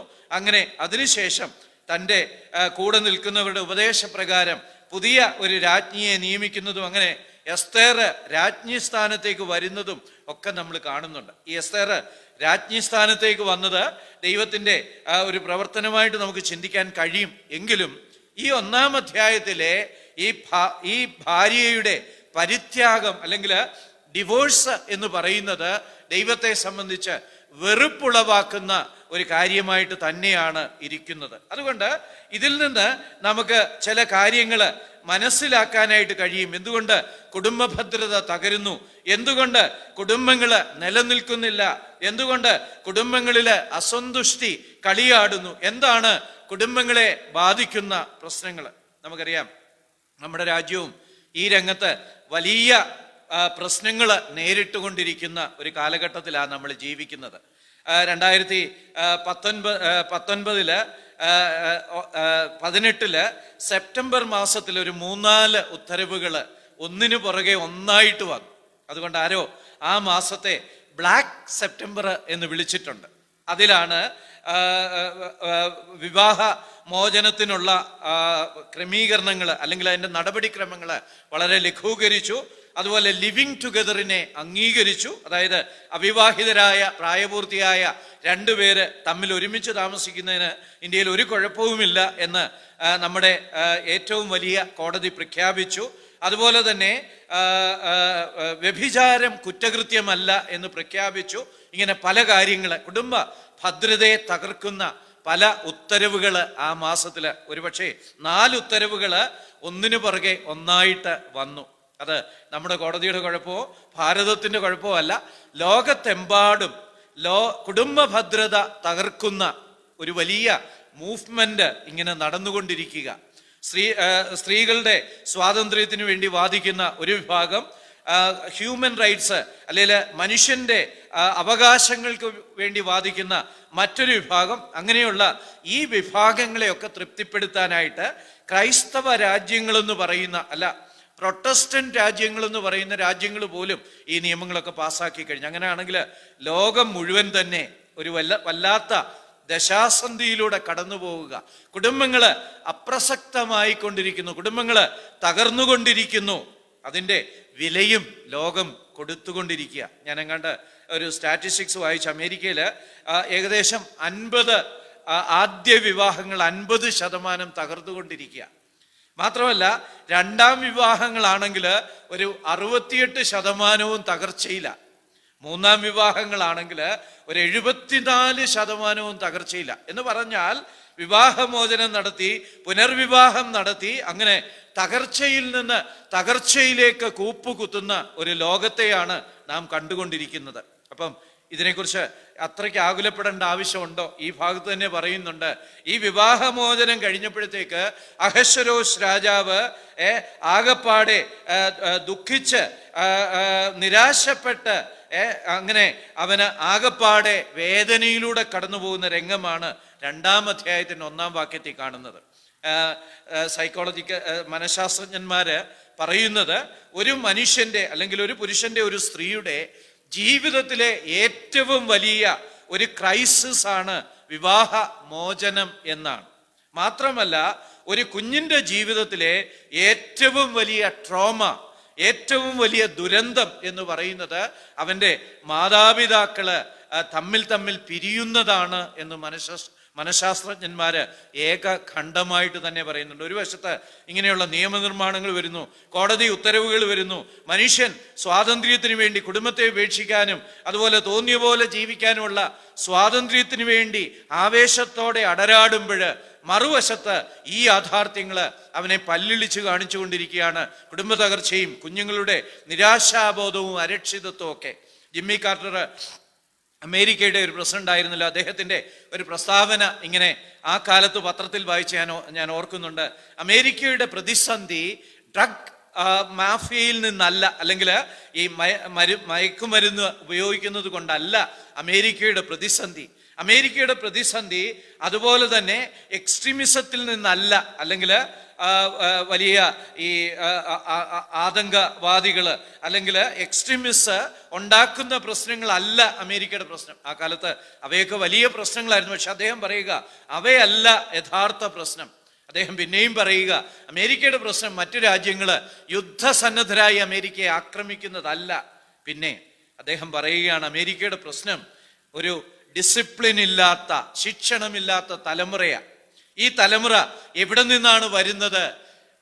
സ്വരച്ചേർച്ചയില്ലാത്ത കുടുംബത്തിൽ നിന്ന്, തകരുന്ന കുടുംബത്തിൽ നിന്ന്, അപ്പൻ കൂട്ടി വളർത്താത്ത മക്കളിൽ നിന്ന്, അമ്മ കൂട്ടി വളർത്താത്ത മക്കളിൽ നിന്ന്, ഏകയായിട്ട് വളർത്തപ്പെടുന്ന കുഞ്ഞുങ്ങളിൽ നിന്നാണ്. പ്രിയപ്പെട്ടവരെ, ലോകത്തിന്റെ ഇന്നത്തെ ദുരവസ്ഥയ്ക്ക് ഒരു വലിയ അളവ് വരെ കാരണം കുടുംബ തകർച്ചയാണ്. അങ്ങനെയാണെങ്കിൽ നമ്മൾ ഈ വിഷയം വളരെ പ്രാധാന്യം കൊടുത്ത് കൈകാര്യം ചെയ്യേണ്ട വിഷയമാണ്. മാത്രമല്ല തിരുവചനം നോക്കിയാലും ഡിവോഴ്സും അതുപോലെ ഡിവോഴ്സീസ് റീമാരേജും ഒക്കെ വളരെ മ്ലേച്ഛമായിട്ടുള്ള കാര്യങ്ങളാണ്. വിശ്വാസികളുടെ ഇടയിൽ പേർ പറവാൻ പോലും കൊള്ളരുതാത്ത കാര്യങ്ങളായിട്ടാണ് ഇരിക്കുന്നത്. നമ്മൾ മലാഖി പ്രവചനത്തിൽ വായിക്കുന്നുണ്ട്, ഞാൻ ഉപേക്ഷണത്തെ വെറുക്കുന്നു. മത്തായിയുടെ സുവിശേഷം 19-ാം അധ്യായത്തില് കർത്താവ് പറയുകയാണ്, ഉപേക്ഷണം നടത്തിയിട്ട് വേറൊരുത്തിയെ വിവാഹം ചെയ്യുന്നവൻ, വേറൊരുത്തനെ വിവാഹം ചെയ്യുന്നവള് വ്യഭിചാരത്തിൽ ജീവിക്കുന്നു. ഞാനൊരു സ്ഥലത്ത് ഇക്കാര്യത്തെക്കുറിച്ച് പ്രസംഗിച്ചപ്പോൾ ഞാൻ ഇങ്ങനെ പറഞ്ഞ് ഇപ്പോഴും ഓർക്കുന്നുണ്ട്. അതിന് ചിലരിൽ നിന്ന് വളരെ ദേഷ്യത്തോടുകൂടെയുള്ള പ്രതികരണം എനിക്ക് നേരിടേണ്ടതായിട്ടും വന്നു. ഞാൻ പറഞ്ഞ കാര്യം ഇതായിരുന്നു: 30 വയസ്സിൽ ഡിവോഴ്സ് ചെയ്യുന്ന ഒരാള്, അദ്ദേഹം 80 വയസ്സ് വരെ ജീവിച്ചിരിക്കുകയാണെന്ന് വിചാരിക്കുക. അദ്ദേഹം 30 വയസ്സിൽ ഡിവോഴ്സ് അടിച്ചു, 80 വയസ്സ് വരെ ജീവിച്ചിരുന്നു. 30-ാം വയസ്സിൽ ഡിവോഴ്സ് കഴിഞ്ഞ് റീമാരിയേജ് ചെയ്തു. അപ്പൊ 50 വർഷം അങ്ങനെ റീമാരി ചെയ്ത് ജീവിച്ച, അല്ലെങ്കിൽ പുനർവിവാഹം കഴിഞ്ഞ് ജീവിച്ചെന്ന് വിചാരിക്കുക. അങ്ങനെയുള്ള ഒരാള് 19,000-ത്തിലധികം ദിവസം വ്യഭിചാരത്തിൽ ജീവിച്ചിരിക്കും. ഒരു കൊലപാതകി ഒരു കൊലപാതകം ചെയ്യുന്ന ദിവസം ഒരു തെറ്റേ ചെയ്യുന്നുള്ളൂ. പക്ഷേ വിവാഹമോചിതര് വിവാഹം ചെയ്ത് ജീവിക്കുന്നതിനെ കുറിച്ച് കർത്താവ് പറയുന്നത് അവരുടെ ഓരോ നിമിഷവും വ്യഭിചാരത്തിലാണ് എന്ന് പറഞ്ഞാൽ 19,250 ദിവസം അവര് ഈ കൊടും പാപത്തിൽ ജീവിക്കുകയാണ് എന്നാണ് ബൈബിൾ പറയുന്നത്. മാത്രമല്ല, നമ്മൾ അങ്ങനെയുള്ള ഒരാൾ നമ്മുടെ സഭയിലുണ്ടെന്ന് വിചാരിക്കുക. ആള് ഈ 50 വർഷവും വളരെ കൃത്യമായിട്ട് എല്ലാ ദിവസവും തിരുവത്താഴം എടുക്കാൻ വന്നു എന്ന് വിചാരിക്കുക. നമ്മളും ഈ 50 വർഷം ആളിനോട് അപ്പം മുറിച്ചെന്ന് വിചാരിക്കുക.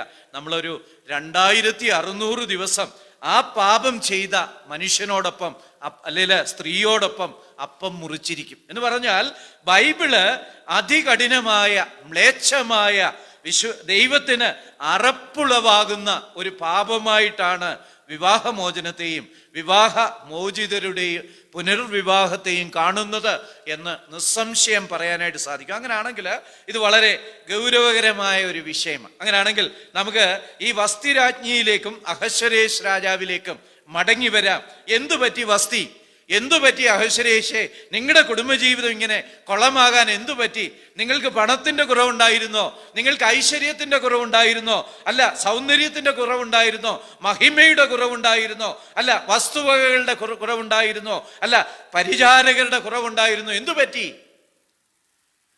ഒന്നാമതായിട്ട് ഇവർക്ക് ഒരു ലക്ഷ്യബോധം ഇല്ലായിരുന്നു. രണ്ടുപേർക്കും ഒരു ലക്ഷ്യബോധമില്ലായിരുന്നു. അല്ലെങ്കിൽ വേറൊരർത്ഥത്തിൽ പറഞ്ഞാൽ ഇവര് പല ദിക്കിലേക്ക് പോയിക്കൊണ്ടിരിക്കുകയാണ്. നമ്മൾ ഈ ഉറുമ്പൊക്കെ അരി വലിച്ചുകൊണ്ട് പോകുന്ന ചിലപ്പം കാണാറുണ്ട്. ഇച്ചിരി വലിയ സാധനമാണെങ്കിൽ 3-4 ഉറുമ്പ് വലിക്കും. പക്ഷേ വലിക്കുമ്പോൾ പല ദിശയിലേക്കായിരിക്കും ഇത് വലിക്കുന്നത്. അങ്ങനെ വന്നാൽ ഈ വലിയ അരിമണി അതേ സ്ഥലത്ത് തന്നെ മണിക്കൂറുകളോളം നിന്നു എന്ന് വന്നേക്കാം. എന്ന് പറഞ്ഞതുപോലെ ഇവര് പല ദിശയിലേക്ക് അവരുടെ കുടുംബജീവിതത്തെ വലിച്ചു കൊണ്ടുപോവുക. അല്ല വസ്തി, അല്ല അഹശ്വേരോശേ, എന്തു പറ്റി അങ്ങനെ ഒരു ദിശാബോധം ഉണ്ടാകാതെ വന്നത് എന്താ? നമ്മൾ താഴോട്ട് വരുമ്പോൾ ആ ദിശാബോധക്കുറവിനെ കുറിച്ചൊക്കെ വീണ്ടും നമ്മൾ കാണും. അതുകൊണ്ട് ഞാൻ ആ കാര്യങ്ങളിലേക്ക് ഈ സ്റ്റേജിൽ പോകുന്നില്ല. എന്നാൽ വളരെ വ്യക്തമാണ്, ഇവര് രണ്ടു വശത്തേക്കാണ് പോയിക്കൊണ്ടിരിക്കുന്നത്. ഇവരുടെ പ്രശ്നം എന്താ? ഇവരുടെ പ്രശ്നം എന്ന് പറയുന്നത് ഇവർക്ക് ഒരു ഏക ലക്ഷ്യമില്ല. ഒരു ഏക ലക്ഷ്യമില്ലാത്തത് കൊണ്ട് ഇവരുടെ കുടുംബജീവിതം തകർച്ചയിലേക്ക് എത്തപ്പെടുകയാണ്. ഒരു ഏക ലക്ഷ്യം ഉണ്ടെങ്കിൽ വളരെ എളുപ്പമാണ്. സാധാരണഗതിയിൽ ഇങ്ങനെ പറയാറുണ്ട്, കണക്കില് 4 ഉം 4 ഉം 8 അതേസമയത്ത് തെറ്റുത്തരങ്ങൾ എത്ര വേണേലാകാം, അല്ലേ ജെറിമോനെ? തെറ്റ് എത്ര വേണേലാകാം, എത്ര ആയിരം എത്ര കോടി തെറ്റുകൾ വേണേലാകാം, ശരി ഒന്നേ ഉള്ളൂ എന്ന് പറഞ്ഞതുപോലാണ്. ശരിയായ ലക്ഷ്യം ഒന്ന് മാത്രമാണ്. ആ ശരിയായ ദശയിലേക്ക്, ആ ശരിയായ ലക്ഷ്യത്തിലേക്ക് പോവുക എന്ന് പറയുന്നത് ഏകദിശയിലേക്ക് പോവുക. അതുകൊണ്ട് ശരിയായ ദിശയിലേക്ക് പോകുന്ന രണ്ടുപേര് ഏകദിശയിലേക്കേ പോകാൻ പറ്റത്തുള്ളൂ. അതേസമയത്ത് തെറ്റായ ദിശയിലേക്ക് രണ്ടുപേർക്ക് പോകണമെങ്കിൽ ഒരാൾക്ക് തെക്കോട്ടും ഒരാൾക്ക് വടക്കോട്ടും, ഒരാൾക്ക് പടിഞ്ഞാറോട്ടും ഒരാൾക്ക് കിഴക്കോട്ടും, ഇങ്ങനെ പല ദിശയിലേക്ക് പോകാനായിട്ട് സാധിക്കും. ഏക ലക്ഷ്യം ഇവരുടെ ജീവിതത്തിലില്ല. ഇവര് ഒരു ഏകനാഥന് കീഴ്പ്പെട്ടിരുന്നു എങ്കിൽ, ഇവരൊരു ഏക ലക്ഷ്യത്തിലേക്ക് പോയിരുന്നു എങ്കിൽ, ഇവർക്കൊരു ഏക ദിശാബോധം ഉണ്ടായിരുന്നു എങ്കിൽ, ഒരു പക്ഷെങ്കില് ഇവരുടെ കുടുംബജീവിതം കുറെ കൂടെ വളരെയധികം മെച്ചമാകുമായിരുന്നു എന്നുള്ളതിന് സംശയമില്ല. ഞാൻ പറഞ്ഞു വന്നത് നിങ്ങൾ മനസ്സിലാക്കി കാണും എന്ന് ഞാൻ വിചാരിക്കുന്നു. ഇവര് രണ്ടുപേരും ഒരേ ദൈവത്തെ സേവിച്ചിരുന്നു എങ്കിൽ, ഇവര് രണ്ടുപേരും ഒരേ ദൈവത്തെ അനുസരിച്ചിരുന്നുവെങ്കിൽ കുടുംബജീവിതത്തിന്റെ ഭദ്രതയിൽ സന്തോഷമുള്ള ഈ കുടുംബജീവിതത്തെ ഭൂമിയിൽ സ്ഥാപിച്ചവനായ ആ നല്ലവനായ ദൈവത്തെ സേവിക്കാൻ രണ്ടുപേരും തീരുമാനിച്ചിരുന്നുവെങ്കിൽ ഇവരുടെ രണ്ടിൻ്റെയും ലക്ഷ്യം ഒന്നായിരുന്നേനെ. ഒന്നും കൂടെ തെളിച്ച് പറഞ്ഞാൽ ഇവർ രണ്ടുപേരും ഒരു പക്ഷേ രക്ഷിക്കപ്പെട്ടവരായിരുന്നു എങ്കിൽ ഇവരുടെ കുടുംബജീവിതത്തിൽ ദിശാബോധം ഉണ്ടാകാനുള്ള സാധ്യത വളരെ കൂടുതലായിരുന്നേനെ. ഞാൻ രക്ഷിക്കപ്പെട്ടവരായതുകൊണ്ട് മാത്രം എല്ലാ കുടുംബങ്ങളുടെയും ദിശാബോധം ശരിയാകും എന്ന് പറയാനായിട്ടല്ല വരുന്നത്. അത് അടുത്ത പോയിന്റ്സ് പറയുമ്പോൾ വ്യക്തമാകും.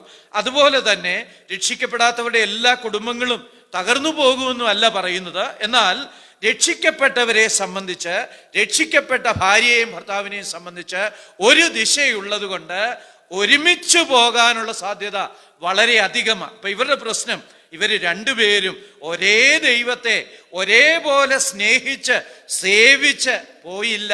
എന്നെ കേൾക്കുന്നവരോട് എനിക്കിന്ന് പറയാനുള്ളത്, ഒരു പക്ഷെങ്കിൽ ഈ സാമൂഹിക മാധ്യമം വഴി ഇത് മറ്റ് പലരും കേൾക്കുന്നുണ്ടായിരിക്കാം, ഈ ആശയങ്ങളെക്കുറിച്ച് പരിചയമില്ലാത്ത ചിലർ കേൾക്കുന്നുണ്ടായിരിക്കാം. എനിക്ക് അവരോട് പറയാനായിട്ടുള്ളത്, നിങ്ങളുടെ ജീവിതത്തിൽ ഒരു രൂപാന്തരം വന്ന് ഒരേ ദൈവത്തെ പിൻഗമിക്കാനായിട്ട്, ഒരേ നേതാവിനെ പിൻഗമിക്കാനായിട്ട് നിങ്ങൾ തീരുമാനിക്കുകയാണെങ്കിൽ ഒരേ ദിശയിൽ പോകാനുള്ള സാധ്യത വർദ്ധിക്കുക തന്നെ ചെയ്യും. അതെങ്ങനെയാ സാധിക്കുന്നത്? ശരിയാ, ഇവര് രണ്ടുപേരും ദൗർബല്യങ്ങളുള്ള മനുഷ്യരാ. ഈ ദൗർബല്യങ്ങള് ഇവരുടെ പാപങ്ങളിൽ നിന്നുണ്ടാകുന്ന ദൗർബല്യങ്ങളാ. ജന്മനാ തന്നെ അനേക പാപ സ്വഭാവമുണ്ട്. നോക്കുക, അഹശ്വേരോശന് കള്ളു കുടിക്കുന്ന വലിയ സന്തോഷമാ. റാണിക്കാണെങ്കിൽ വേറെ പാർട്ടിയൊക്കെ നടത്തി വിലസുന്നത് വലിയ സന്തോഷമാ. ഒരുമിച്ചിരിക്കാൻ നേരമില്ല. ഇവരുടെ ദുസ്വഭാവങ്ങള്, ഇവരുടെ ഉള്ളിലുള്ള പാപ സ്വഭാവത്തിൽ നിന്ന് ഉരുവാകുന്ന ദുസ്വഭാവങ്ങള് ഇവരെ വിപരീത ദശയിലേക്ക് നയിക്കുകയാണ്. ഇവര് രണ്ട് സ്ഥലങ്ങളിൽ ഇരിക്കുകയാണ്. ഇവര് രണ്ട് കൂട്ടം ആളുകളുടെ ഇടയിൽ ഇരിക്കുകയാണ്. ഇവർക്ക് രണ്ട് ലക്ഷ്യങ്ങളാണ്. അങ്ങനെയാണെങ്കിൽ ഒന്നാമതായിട്ട് ഉണ്ടാകേണ്ടിയിരുന്നത് ഇവരുടെ പാപമോചനം നടക്കണമായിരുന്നു. പഴയ നിയമകാലത്തിലാണെങ്കിൽ യാഗങ്ങളിലൂടെ താൽക്കാലിക പാപമോചനം സാധ്യമായിരുന്നു. ഇന്നത്തെ പുതിയ നിയമ ഭാഷയിൽ പറഞ്ഞാൽ ഏതൊരു മനുഷ്യനും പാപമോചനം നേടി യേശുക്രിസ്തു എന്ന ഏക നേതാവിനെ പിൻഗമിക്കാനായിട്ട് കഴിയും. അങ്ങനെ പിൻഗമിക്കുന്ന രണ്ടുപേരുടെ വിവാഹം ഒരേ ദിശയിലേക്ക് ചലിക്കുവാനായിട്ട് വളരെ എളുപ്പമാണ് പ്രിയപ്പെട്ടവരെ. ഇവരെ സംബന്ധിച്ച് ഈ അവസ്ഥ ഉണ്ടായിരുന്നില്ല. ഞാൻ ഇത്രയും പറഞ്ഞ സ്ഥിതിക്ക് എങ്ങനെയാ ഈ യേശുക്രിസ്തുവിനെ കർത്താവായിട്ട് സ്വീകരിക്കുന്നത് എന്നൊരു വാക്കും കൂടെ പറഞ്ഞ് ഞാൻ മുന്നോട്ട് പോകട്ടെ. എനിക്ക് സമയമില്ലെങ്കിലും അക്കാര്യം പറയാതെ പോയാൽ ഒരു കുറവായിരിക്കും എന്ന് ഞാൻ ചിന്തിക്കുന്നു. നമുക്കറിയാം, ഈ ലോകത്തിൽ ജനിക്കുന്ന മനുഷ്യരെല്ലാം പാപികളാണ്. അതിൻ്റെ കാരണം ഏദൻ തോട്ടത്തിൽ വെച്ച് ദൈവത്തിന്റെ ആജ്ഞ അവഗണിച്ച് അനുസരണക്കേട് കാണിച്ചുകൊണ്ടാണ്. ഏദൻ തോട്ടത്തില് അതിന്റെ നടുക്ക് രണ്ട് വൃക്ഷങ്ങളുണ്ടായിരുന്നു. നന്മതിന്മകളെ കുറിച്ചുള്ള വൃക്ഷവും അതുപോലെ തന്നെ ജീവന്റെ വൃക്ഷവും. നമ്മുടെ ഇലക്ഷൻ പ്രഖ്യാപിച്ചിരിക്കുകയെന്നല്ലോ, 6-ാം തീയതി നമ്മളിൽ പലരും വോട്ട് ചെയ്യാൻ പോകുമെന്നാണ് ഞാൻ വിചാരിക്കുന്നത്. അപ്പം നമ്മള് വോട്ടിംഗ് മെഷീനിൽ കട്ടയമർത്തി നമ്മുടെ സമ്മതിദാനാവകാശം രേഖപ്പെടുത്തും. അതുപോലെ തന്നെ ഏദൻ തോട്ടത്തില് ഒരു വോട്ടിംഗ് മെഷീൻ ഉണ്ടായിരുന്നു. ആ വോട്ടിംഗ് മെഷീന് 2 കട്ടകളുണ്ടായിരുന്നു. ഒരു കട്ടയ്ക്ക് നന്മതിന്മകളെ കുറിച്ചുള്ള അറിവിന്റെ വൃക്ഷം എന്ന് വിളിക്കാം, മറ്റേ കട്ടയ്ക്ക് ജീവവൃക്ഷം എന്ന് വിളിക്കാം. എന്ന് പറഞ്ഞാൽ 2 ഓപ്ഷൻസ് ഉണ്ടായിരുന്നു, 2 സ്ഥാനാർത്ഥികൾ ഉണ്ടായിരുന്നു. നന്മതിന്മകളെ കുറിച്ചുള്ള വൃക്ഷത്തിന്റെ ഫലം തിന്നുകയാണെങ്കിൽ മനുഷ്യന് ഒരോട്ട് രേഖപ്പെടുത്തായിരുന്നു. എന്താണെന്നറിയാമോ? അവിടെ അവൻ രേഖപ്പെടുത്തുന്ന നോട്ട് പിശാചിനുള്ള ഓട്ട.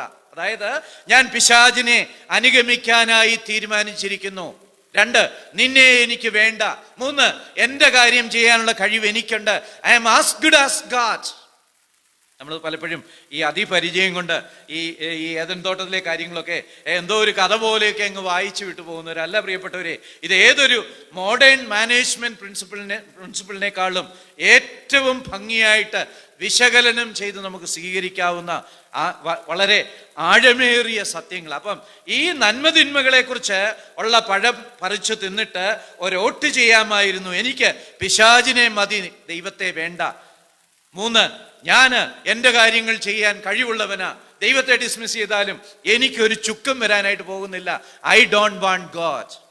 അതാണ് മനുഷ്യനെ അഭിശപ്തമായ ഈ അവസ്ഥയിലേക്ക് തള്ളിവിട്ടത്. മറിച്ച് അവന് എനിക്ക് ഈ ദൈവത്തെ മതി, ഐ വാണ്ട് യു, എനിക്ക് മറ്റ് ഓപ്ഷൻസ് ഒന്നും വേണ്ട, I love your friendship God, I M voting for you എന്ന് പറഞ്ഞ് അവൻ ആ നന്മതിന്മകളെ ജീവന്റെ വൃക്ഷത്തിന്റെ ഫലം തിന്ന് തൻ്റെ ദൈവത്തോടുള്ള അലീജിയൻസ് പ്രഖ്യാപിക്കാനുള്ള അവസരം ഉണ്ടായിരുന്നു.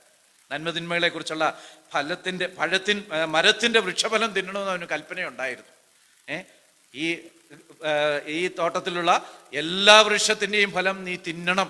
മലയാളത്തിൽ വായിച്ചാൽ തിന്നാം എന്നേ പറഞ്ഞിട്ടുള്ളൂ, പക്ഷെ ഒറിജിനലില് ദൗ ഷാൽറ്റ് ഈറ്റ്, നീ തിന്നണം എന്ന് പറഞ്ഞാൽ ഈ ജീവവൃക്ഷത്തിന്റെ ഫലം തിന്നണമെന്ന് ദൈവം ആഗ്രഹിച്ചു. അങ്ങനെ തിന്നിരുന്നു എങ്കിൽ എനിക്ക് ദൈവത്തെ മതി എന്ന് അവന് പറയാനുള്ള ഒരു വലിയ അവസരമായിരുന്നു. അപ്പം ചിലർ ചോദിക്കും, എന്തിനാ ഇങ്ങനെ 2 അവസരം കൊടുത്തത്? അങ്ങനെ അവസരം കൊടുത്തത് മനുഷ്യന് സ്വതന്ത്ര ചിന്തയ്ക്കുള്ള, സ്വതന്ത്ര ഇച്ഛയ്ക്കുള്ള, തിരഞ്ഞെടുക്കാനുള്ള അവകാശമുള്ളത് കൊണ്ട് ഇത് കൊടുത്തേലേ പറ്റുള്ളായിരുന്നു. അല്ലെങ്കിൽ മനുഷ്യൻ യാന്ത്രികമായിട്ട് ഒരു റോബോട്ട് പോലെ ദൈവത്തെ അനുസരിക്കുന്നവനായി പോകുമായിരുന്നു. എല്ലാം ദൈവം പറയുക, ഓട്ടോമാറ്റിക്കായിട്ട് അത് ചെയ്യുക. ഇല്ല, ദൈവത്തിന് മനുഷ്യനെ അങ്ങനെ സൃഷ്ടിക്കാൻ ഇഷ്ടമുണ്ടായിരുന്നില്ല. മനുഷ്യന്റെ അതുല്യത അവന്റെ സ്വതന്ത്ര ഇച്ഛയിലാണ്. അതുകൊണ്ട് ആ സ്വതന്ത്ര ഇച്ഛയെ ഉപയോഗിച്ച് ദൈവത്തെ അനുഗമിക്കാൻ, ദൈവത്തെ പിൻഗമിക്കാൻ, അല്ലെങ്കിൽ ദൈവത്തെ തള്ളിക്കളയാനുള്ള അവസരം ദൈവം കൊടുക്കണമെന്ന് ആഗ്രഹിച്ചു. അതുകൊണ്ടാണ് ഏദൻ തോട്ടത്തിൽ ദൈവം അങ്ങനെ ചെയ്തത്. പക്ഷേ ആ തെറ്റായ തീരുമാനം ലോകത്തെ മുഴുവന് പാപത്തിൽ അടച്ചു കളഞ്ഞു. മാനവജാതിയെ മുഴുവൻ പാപത്തിൽ അടച്ചു കളഞ്ഞു. ഇങ്ങനെയൊക്കെ പറയുമ്പോൾ ചില മിടുക്കന്മാര് ചില ചോദ്യങ്ങൾ ചോദിക്കാറുണ്ട്. എവിടെയോ എങ്ങാണ്ടോ ആരാണ്ട് ചെയ്ത പാപത്തിന് ഞാൻ എന്തിനാ ഫലം അനുഭവിക്കുന്നത്? ഞാൻ നേരെയോ ജീവിച്ചാൽ എനിക്ക് പാപമില്ലാതെ ജീവിച്ചുകൂടെ?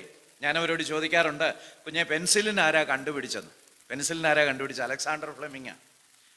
ഈ അലക്സാണ്ടർ ഫ്ലെമിങ് കണ്ടുപിടിച്ച പെനിസിലിൻ കാരണമാണ് ലോകത്ത് ഇനി ആന്റിബയോട്ടിക്സ് മുഴുവൻ വന്നത്. കോടിക്കണക്കിന് ജീവിതങ്ങള് ഈ ആന്റിബയോട്ടിക്സ് വഴി രക്ഷപ്പെട്ടിട്ടുണ്ട്. ഇന്ന് കോവിഡിന്റെ ചികിത്സയിലും അതിന്റെ ലങ്സിനെ ബാധിക്കുന്ന ചികിത്സയ്ക്കൊക്കെ ആന്റിബയോട്ടിക്സ് ഉപയോഗിക്കുന്നുണ്ട്. ഈ ആന്റിബയോട്ടിക് ഉപയോഗിക്കാൻ എനിക്ക് എന്താ അവകാശമുള്ളത്?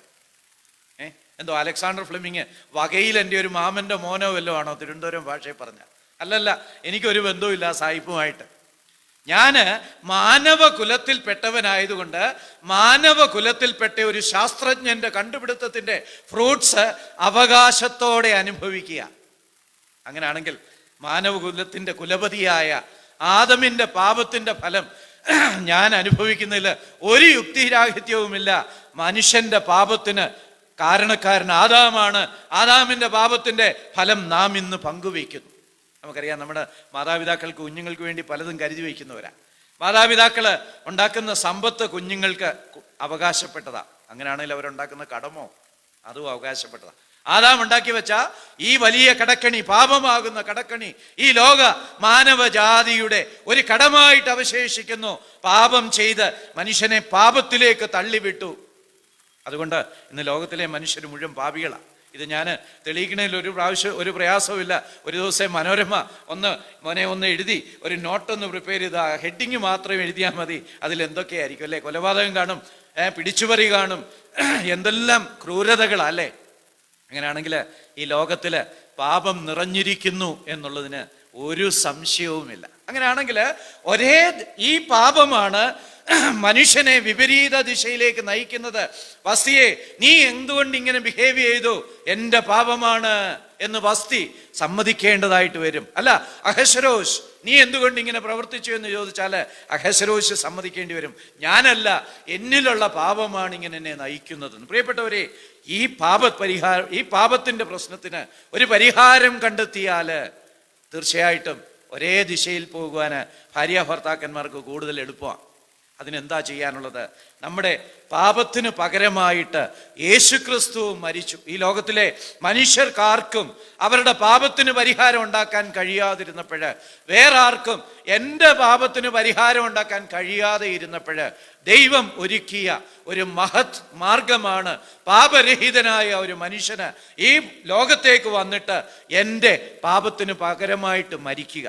എനിക്ക് 2 കോടി രൂപ കടമുണ്ടെന്ന് വിചാരിക്കുക. സന്തോഷിന് ഒരു 4 കോടിയേ കടമുള്ളൂ. അപ്പം എൻ്റെ 2 കോടി തീർക്കാനായിട്ട് സന്തോഷിനെ കൊണ്ട് പറ്റുമോ? തീർച്ചയായിട്ടും പറ്റത്തില്ല. അപ്പം ഒരു പാപിക്ക് വേറൊരു പാപിയുടെ പാപപ്രശ്നത്തിന് പരിഹാരം ഉണ്ടാക്കാൻ കഴിയത്തില്ല. ലോകത്ത് ആർക്കും കഴിയാതിരുന്നപ്പോഴ് സ്നേഹവാനായ, സ്നേഹത്തിൻ്റെ നിറകുടമായ, സ്നേഹസ്വരൂപനായ ദൈവം ഒരുക്കിയ മഹനീയ മാർഗമാണ് യേശുക്രിസ്തുവിനെ നമുക്ക് പകരമായിട്ട് കൊന്നിട്ട് നമ്മുടെ പാപത്തിൻ്റെ ശിക്ഷ അവന് കൊടുത്തിട്ട് പാപത്തിൽ നിന്ന് നമുക്ക് മോചനം നൽകുക എന്നുള്ളത്. ഞാൻ എൻ്റെ പോയിന്റിലേക്ക് മടങ്ങി വരട്ടെ. ഒരേ ലക്ഷ്യബോധമുണ്ടെങ്കിൽ ഒരുമിച്ച് പോകാൻ എളുപ്പമായിരുന്നു. പക്ഷേ അൺഫോർച്ചുനേറ്റ്ലി ഇവർക്ക് അങ്ങനെ ഒരു ലക്ഷ്യബോധം ഉണ്ടായിരുന്നില്ല. അവരവരുടെ ലോകത്തായിരുന്നു ജീവിച്ചിരുന്നത്. ഇനി ഞാൻ വീണ്ടും അഹശ്വരേശിലേക്ക് വരാം. എന്തുകൊണ്ട് ഇവരുടെ കുടുംബജീവിതം തകർന്നു എന്നാണല്ലോ നമ്മൾ പരിശോധിച്ചുകൊണ്ടിരിക്കുന്നത്. 4-ാം വാക്യത്തിൽ നമ്മൾ വായിക്കുന്നത്, അവന് ഈ ലോകത്തിലെ ഭൗതിക താല്പര്യമായിരുന്നു കൂടുതൽ. He was A worldly person. മറ്റുള്ളവരെ ഇംപ്രസ് ചെയ്യാൻ വേണ്ടി ജീവിച്ചവന്. നമ്മുടെയും പലരും അങ്ങനെ അല്ലേ? ഈ ഫേസ്ബുക്കിൻ്റെ ഒക്കെ പിന്നിലുള്ള, ഫേസ്ബുക്ക് ഇതുപോലുള്ള നല്ല കാര്യങ്ങൾക്ക് വേണ്ടി ഉപയോഗിക്കാം കേട്ടോ. പക്ഷെ ഈ ഫേസ്ബുക്കിൽ പലരുടെയും ശ്രദ്ധ എന്തിലാ? ലൈക്ക് കിട്ടാനാണ് അല്ലേ? ലൈക്ക് കിട്ടണം, എനിക്ക് ലൈക്ക് വേണം, ലൈക്ക് വേണം. ലൈക്ക് മേടിച്ച് ചത്തുപോയതിനെ കുറിച്ച് ബൈബിളിൽ പറഞ്ഞിട്ടുണ്ട്, വായിച്ചിട്ടുണ്ടോ? ലൈക്ക് ആഗ്രഹിച്ചിട്ട് ഹെരോദാവ് അല്ലേ? അപ്പോസ്തലപ്രവൃത്തി 11-ാം അധ്യായത്തിലെ പുള്ളി വന്നപ്പോൾ എല്ലാവരും കൂടെ ലൈക്ക് അടിച്ചു. നീ ഒരു ദേവനാണെന്നൊക്കെ പറഞ്ഞ് അവനോട് വീണ് ക്രിമിക്കരയായി തീർന്നു. ഇതേ പരിപാടിയാണ് ഈ ഫേസ്ബുക്കും ഒക്കെ അല്ലേ? ലൈക്കിന് വേണ്ടിയുള്ള നെട്ടോട്ടമാണ്. ഇവനും അത് തന്നെയായിരുന്നു. ഈ ലോകത്തിൻ്റെ ഭൗതിക കാര്യങ്ങളിലായിരുന്നു അഹശ്വേരോശിൻ്റെ താല്പര്യം. ഭാര്യയിലും കുടുംബത്തിലും ഒക്കെ 2-ാമത്തെ താല്പര്യമുള്ളത്. ഇപ്പം 127 രാജ്യമുണ്ട്. ഒരു 10 രാജ്യം കൂടെ വെട്ടിപ്പിടിച്ചാലോ? അതിനുവേണ്ടി ഈ പട്ടാളക്കാരെ എല്ലാം ഒന്ന് ചൂടാക്കി, ഈ പ്രഭുക്കന്മാരെയൊക്കെ ഒന്ന് നേരെയാക്കി, ഗവർണർമാരെയൊക്കെ ഒന്ന് ഉത്തേജിപ്പിച്ച് മുന്നോട്ട് പോകാം. ഇവന് ഭൗതിക ലക്ഷ്യമായിരുന്നു ഇവന്റെ പ്രധാന ലക്ഷ്യം. പ്രിയപ്പെട്ടവരെ, കുടുംബജീവിതത്തിൻ്റെ ഒരു ശത്രുവാണ് ഭൗതികമായ ലക്ഷ്യം. ഭാര്യയോ ഭർത്താവോ, പണമോ, മക്കളുടെ റാങ്കോ, മക്കളുടെ മാർക്കോ, മക്കളുടെ സ്ഥാനമോ, ഇങ്ങനെയുള്ള ഒരു കാര്യമാണ് അവരുടെ ജീവിതത്തിലെ ഒന്നാമത്തേതായിട്ട് വെച്ചിരിക്കുന്നതെങ്കിൽ, അല്ല, യേശുക്രിസ്തു എന്നുള്ള ആ ആത്മീക ലക്ഷ്യം ഉപേക്ഷിച്ച്, അല്ലെങ്കിൽ ആ ആത്യന്തിക ലക്ഷ്യം ഉപേക്ഷിച്ച് ഈ ഭൂമിയിലെ ലക്ഷ്യങ്ങൾ മുന്നോട്ട് വെച്ചാൽ, യെസ്, കുടുംബജീവിതം അഹശ്വേരോശിന്റെ കുടുംബജീവിതം പോലെ ആകാനുള്ള സാധ്യതയുണ്ട്. എന്ന് പറഞ്ഞാൽ സംഘ പരിത്യാഗികളായിട്ട് സന്യാസത്തിൽ ജീവിക്കണമെന്നൊന്നുമല്ല ഞാൻ പറയുന്നത്. നമ്മുടെ ഈ ലോകത്തോടുള്ള പറ്റുമാനം നമ്മുടെ ആവശ്യങ്ങൾക്ക് വേണ്ടിയുള്ളതായിരിക്കണം. നമ്മുടെ അടിസ്ഥാന ആവശ്യങ്ങൾക്ക് വേണ്ടിയുള്ളതായിരിക്കണം. അല്ലാതെ ഗ്രീഡായിരിക്കരുത് നമ്മളെ നയിക്കുന്ന. അഹശ്വേരോശിന്റെ ഒരു പ്രശ്നം അതായിരുന്നു. ഇനിയും 2-ാമതായിട്ട് നമ്മൾ 10-ാം വാക്യത്തിൽ വായിക്കുന്നു, വീഞ്ഞു കുടിച്ച് ആനന്ദമായിരിക്കുമ്പോൾ അഹശ്വേരോശ് രാജാവ്. പലർക്കും പ്ലഷറാണ് ജീവിതത്തിലെ പ്രധാനം. ഇതിന് വേണമെങ്കിൽ ഹെഡോണിസം എന്നൊക്കെ പറയാം. പ്ലഷറാണ് ജീവിതത്തിലെ. ആദ്യത്തേത് മെറ്റീരിയലിസം എന്ന് പറയാം. Matter what matters. പണമാണ്, ലോകമാണ്, സ്ഥാനമാണ്, റാങ്കാണ്, അംഗീകാരമാണ്, ലൈക്കാണ്, ഇതാണ് പ്രധാനം. ഇവിടെ വരുമ്പോഴേ പ്ലഷറാ പ്രധാനം. ഈ പുള്ളിക്ക് ഈ പ്രശ്നം ഉണ്ടായിരുന്നു, പ്ലഷറായിരുന്നു. വലിയ പുള്ളിയുടെ ജീവിത ലക്ഷ്യം. കുടിച്ച് പോത്ത് വെള്ളം കുടിക്കുന്നത് പോലെ കുടിച്ച് എന്നിട്ട് എന്ത് പറ്റി?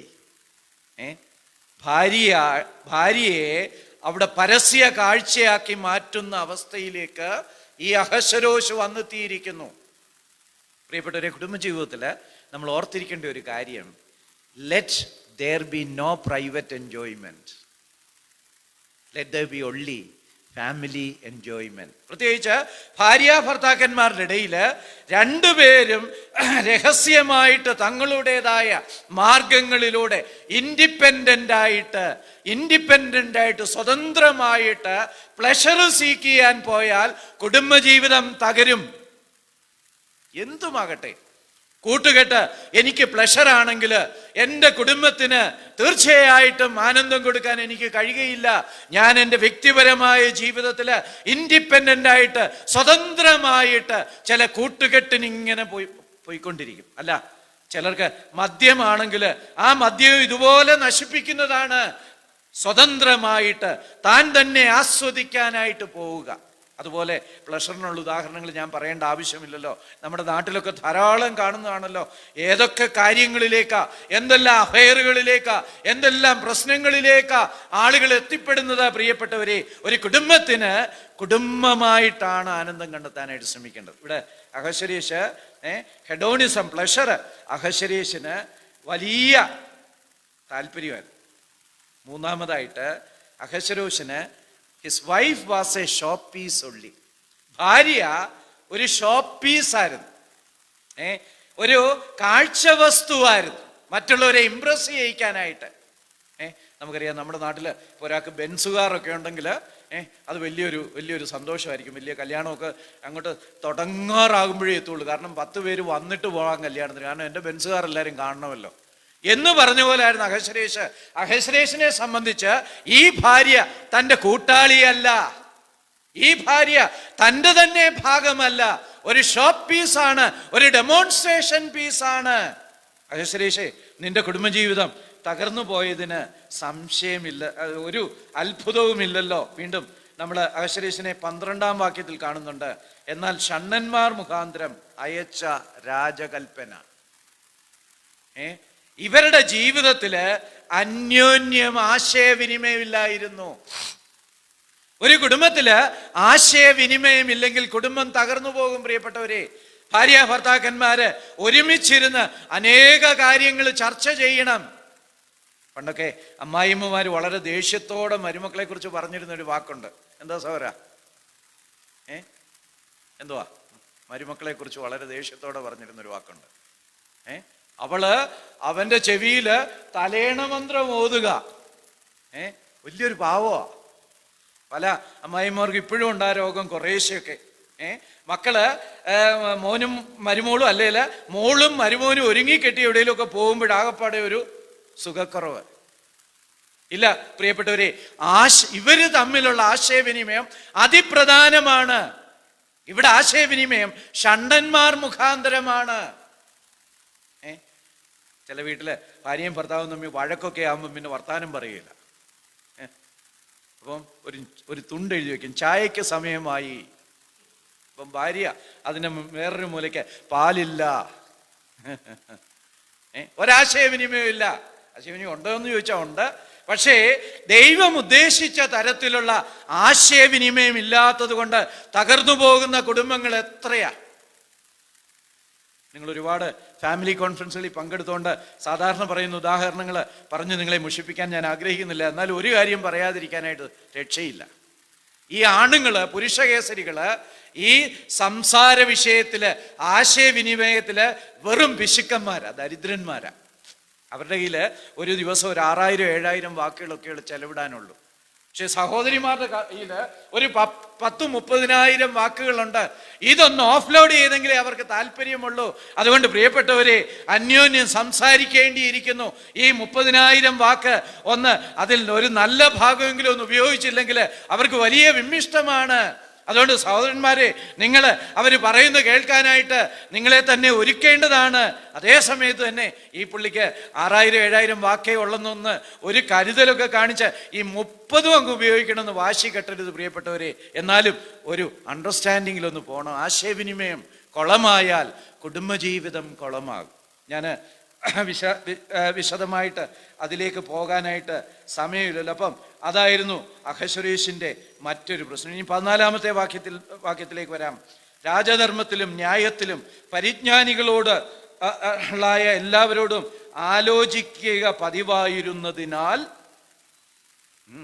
രാജാവ് പുതിയ എക്കണോമിക് ഡിസിഷനൊക്കെ എടുക്കണമെങ്കിൽ, രാജ്യത്ത് പുതിയ റോഡ് വെട്ടണമെങ്കിൽ കൺസൾട്ട് ചെയ്യുന്ന കുറേ വിദ്വാൻമാരുണ്ട്, കുറേ ഷണ്ണന്മാർ, കുറേ മന്ത്രിമാരുണ്ട്, വിദ്വാൻമാരുണ്ട്. ഭാര്യയുമായിട്ടുള്ള പ്രശ്നം വന്നപ്പോഴാണ് ഈ പുള്ളി ഭാര്യയോടല്ല ചർച്ച ചെയ്യുന്നത്, വെളിയിലുള്ളവരോടാ. ഇതിനു വേണ്ടി നമുക്ക് തേർഡ് പാർട്ടി സിൻഡ്രോം എന്ന് വിളിക്കാം. മൂന്നാമസ്ഥര് കുടുംബജീവിതം തകർക്കുന്ന അനേക കുടുംബജീവിതങ്ങളുണ്ട്. ഭാര്യയുടെ മാതാപിതാക്കള്, ഭർത്താവിൻ്റെ മാതാപിതാക്കള്, ഭാര്യയുടെ കൂട്ടുകാര്, ഭർത്താവിൻ്റെ കൂട്ടുകാര്, ഇങ്ങനെയുള്ളവര് ഇവരുടെ ജീവിതത്തിലേക്ക് കയറിയിട്ട് കുളമാക്കുന്ന അനേക കുടുംബങ്ങളുണ്ട്, തകർന്നിട്ടുള്ള പല കുടുംബങ്ങളുണ്ട്. എനിക്ക് അമേരിക്കയിലുള്ള ഒരു കുടുംബത്തെക്കുറിച്ച് അറിയാം. പെൺകുട്ടിയും ഭർത്താവും തമ്മിൽ ഒരു പ്രശ്നമുണ്ടായിരുന്നു. അപ്പോൾ ഇവിടെ അടുത്ത ചില കൂട്ടുകാർ പറഞ്ഞ് ഇടി കളഞ്ഞു വെച്ച് പോകാൻ പറഞ്ഞു. അവസാനം ആ പെണ്ണ് ഭർത്താവിനെ ഉപേക്ഷിച്ച് ഇന്നും ഏകയായിട്ട് നിൽക്കുന്നുണ്ട്. ജീവിതം തകർന്നു. ഭർത്താവിൻ്റെ സൈഡിൽ ഒരുപാട് കുഴപ്പങ്ങളുണ്ടായിരുന്നു. ഞാൻ പറഞ്ഞു വരുന്നത്, മൂന്നാമസ്ഥരെ ഈ കുടുംബജീവിതത്തിലേക്ക് അടുപ്പിക്കരുത്. മാതാപിതാക്കളെ, നിങ്ങളുടെ മക്കളുടെ കുടുംബജീവിതത്തെ തകർക്കുന്ന മൂന്നാമസ്ഥരായിട്ട് മാറാനായിട്ട് പാടില്ല. നോക്കിക്കേ, ഇവിടെ ഭാര്യയും ഭർത്താവുമായിട്ട് പ്രശ്നം വന്നപ്പോഴേ ഈ അഹശ്വേരോശ് ഭാര്യയെ വിളിച്ചിട്ട് എന്തു പറ്റി റാണി, ഇങ്ങനെയല്ലല്ലോ പെരുമാറേണ്ടിയിരുന്നത്, ഇങ്ങനെയല്ലായിരുന്നല്ലോ കഴിഞ്ഞ നാളുകളിൽ പെരുമാറിയതെന്നൊക്കെ പറഞ്ഞ് വളരെ സ്നേഹത്തോടൊക്കെ പറഞ്ഞിരുന്ന ആ പ്രശ്നം അവിടെ അങ്ങ് അവസാനിച്ചു പോയിന്. പക്ഷേ ഇതാ മൂന്നാമസ്ഥര് കയറി ഇവരുടെ കുടുംബജീവിതം തകർക്കുക. ചില യുവാക്കന്മാരുടെ കാര്യത്തില് അവരുടെ കൂട്ടുകാര് മൂന്നാമസ്ഥര. അവർക്ക് പ്രധാനം ഭാര്യയെക്കാളും കൂട്ടുകാരാ, അവർക്ക് പ്രധാനം ഭാര്യയെക്കാളും ഓഫീസാ, അവർക്ക് പ്രധാനം ഭാര്യയെക്കാളും ചില സ്വഭാവങ്ങളാ. ചില മൂന്നാം ശക്തികള് കുടുംബജീവിതങ്ങളെ തകർക്കുന്നുണ്ട്. അഹശ്വേരോശിന് പറ്റിയ മണ്ടത്തരം എന്തു പറ്റി?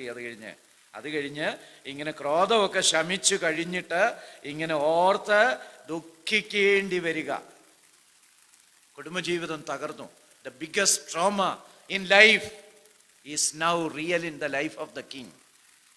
ഒരു ജീവിതത്തിലെ ഏറ്റവും വലിയ ദുരന്തം രാജാവിനെ ഇപ്പം നേരിൽ കാണുക. രാജാവിന് തൻ്റെ രാജഭരണത്തില് താല്പര്യമൊക്കെ കുറഞ്ഞു.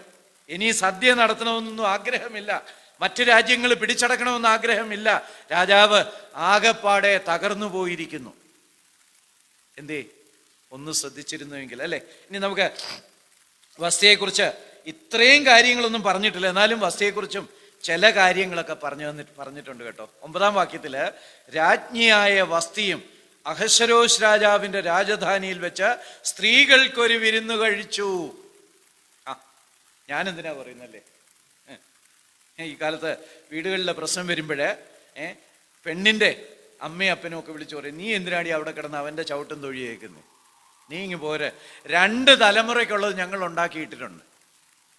അല്ലെ ഇങ്ങനെ പറയും, നീ എഡ്യൂക്കേറ്റഡ് അല്ലേ, നീ നിനക്കൊരു ജോലിയൊക്കെ എടുത്ത് സുഖമായിട്ട് ജീവിക്കുക, അവൻ്റെ തൊഴിയും ചവിട്ടും ഒക്കെ ആയിട്ട് നീ എന്തിനാ അവിടെ കിടക്കുന്നത്. ഈ തൊഴിയും ചവിട്ടൊന്നും കാണില്ല, ചെറിയ ചെറിയ പ്രശ്നങ്ങളാണ്. ഈ കാലത്ത് തൊഴിയും ചവിട്ടൊക്കെ നടത്തുന്ന ഒരു പോലീസിലാകും എന്നുള്ളതുകൊണ്ട് ഇപ്പോൾ അതൊക്കെ വളരെ കുറവാണെന്നാണ് ഞാൻ വിചാരിക്കുന്നത്. എന്തോ ആയാലും ഒരു ചെറിയ പ്രശ്നം വരും. ഇവിടെ ഈ രാജ്ഞി സ്വന്തം കാലിൽ നിൽക്കാൻ കഴിയും എന്നുള്ള ചിന്ത ശരിയാ.